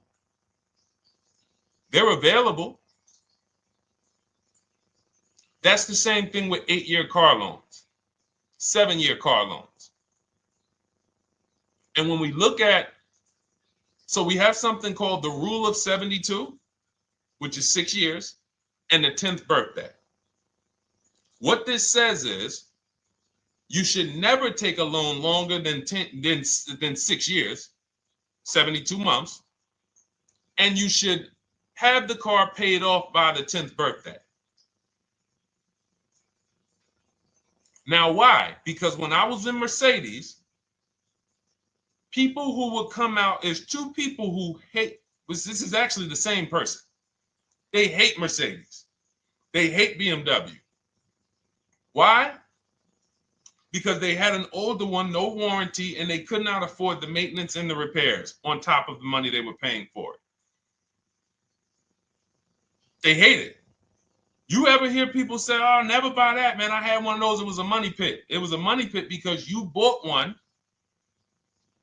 that you wanted to shoehorn your way into the car. You couldn't afford the one that had the warranty, 3 years, 4 years old, buy an extended warranty, keep it 8, 9, 10 years, pay the car off in 5 or 6, and then you have, a couple years with no payment. You still have money to the side for your maintenance and your repairs when things go wrong. No, you bought one right from the start with no warranty because you wanted to be in a Mercedes. And they come out crying. You could just see it welling up in their eyes. We know, we've seen it too many times. That's a brand that people without any affordability index, they're going to buy cars that they cannot afford because they can afford the payment. And the saying is, if you can't afford to maintain it and repair it, you can't afford the car. So we never want a car that has a loan on it past the 10th birthday. That's an affordability gauge. That means I'm looking at a 6-year-old car. Car is 6 years old. 4-year loan. The amount of the number of years on the car, and this is in my book. Nothing I'm telling y'all is me coming off the top of my head or off the fly. I'm teaching you out of my book. That's what these shows are. I'm literally, when you are reading the book, I remember Deshone talking about this on the stream. Oh, I remember Deshone said this on the show. Everything I'm teaching you on the show is my book. So you can understand. I'm not winging any of this stuff. But when you look at the rule of 72 on the 10th birthday, it says the age of the car and the number of years on the loan should not go past 10. So if you're looking at a 5-year-old car, that already says my budget can only afford 5 years old. Like I can't get 4 years, 3 years old, which means I need a 5-year loan. If I'm looking at a 4-year-old car, I could do a 10-year loan. I mean a 6-year loan, because that's under 10. If I'm looking at a 3-year-old car, I can do a 6-year loan. 2-year-old car, 6-year loan. But if I'm looking at a 7-year-old car, 3-year loan. And what you're going to see is, wow, when I use that, Deshone, I see there's certain cars I can't afford. Correct. Correct. Because you can't afford the car to begin with if you need to get a 6-year loan on a 7-year-old car. Does that make sense? Type $ if that makes sense. Type a $ if you're getting this. Type a $ and let me know you're getting this. Never heard of a 40-year mortgage. Exactly, Artelis on Instagram. I didn't hear about it until I started teaching this. Because the reason we created the rule of 72 on the 10th birthday is because we wanted to bring the same standards that they have in mortgages to the car business. There are people who only get a 3-year loan on a car or a 4-year loan on a car. That's like a 15-year mortgage, short-term mortgage. And then there's people who say, all right, I want to do a more average 5 or 6-year loan. That's your 30-year mortgage. But when you start going to 7-year loans, that's 84 months on a car, you're moving to like a 40-year mortgage. You are going past affordability. This is a sign. This is a red flag. I cannot afford this car.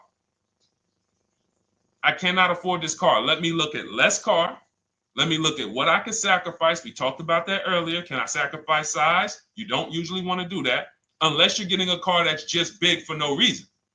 Oh, I just like big cars. Well, you might not want to get a big car in this time. You might want to go smaller. But never get a car that doesn't cover your needs in terms of size. What you really want to look at is amenities. All right, I don't need the big sunroof and the leather and all of this stuff. You know what? Let me go to the next amenities down. Class. So you're like, oh man, I'm used to driving Lexus. I'm used to driving Mercedes. I'm used to driving Genesis. I'm used to driving Infiniti, Acura. No, maybe you got to go down to the next class. You'll save $5,000-$7,000 going to a lower class of vehicle. These are the things that you want to be looking at. This is how you want to approach. This is how you don't. This is how we win. This is how you understand your car transactions versus just like, all right, time to get a car. Can you just do this for me, Mr. Person who I know is going to make money on me, and it's your job to make money and they're going to fire you if you don't make money on me? Could you just get me the best deal possible? No. EJ, thank you. Ray, getting value out of it. I see you. Awesome. Deshone, how much should we try to negotiate out the door? That's a bidding process. See, that's a feeling for, we don't worry about that. I'm going to tell you why. Some deals, their best deal is going to be $10,000 off. Some cars, the best deal is going to be $5,000 off. Give you an example. In some deals, the best deal is going to be, you're not ready for this, almost $30,000 off. Now, let me show you each one. So when you look at, where's Tiffany? So Tiffany, no, that's Chris. Hold on. That's Kanika. Oh, wait a minute. All right, let's go to the. So the question you're asking reflects normal negotiation, which is we're feeling for the bottom. We don't really know where the bottom is. We're feeling for the bottom.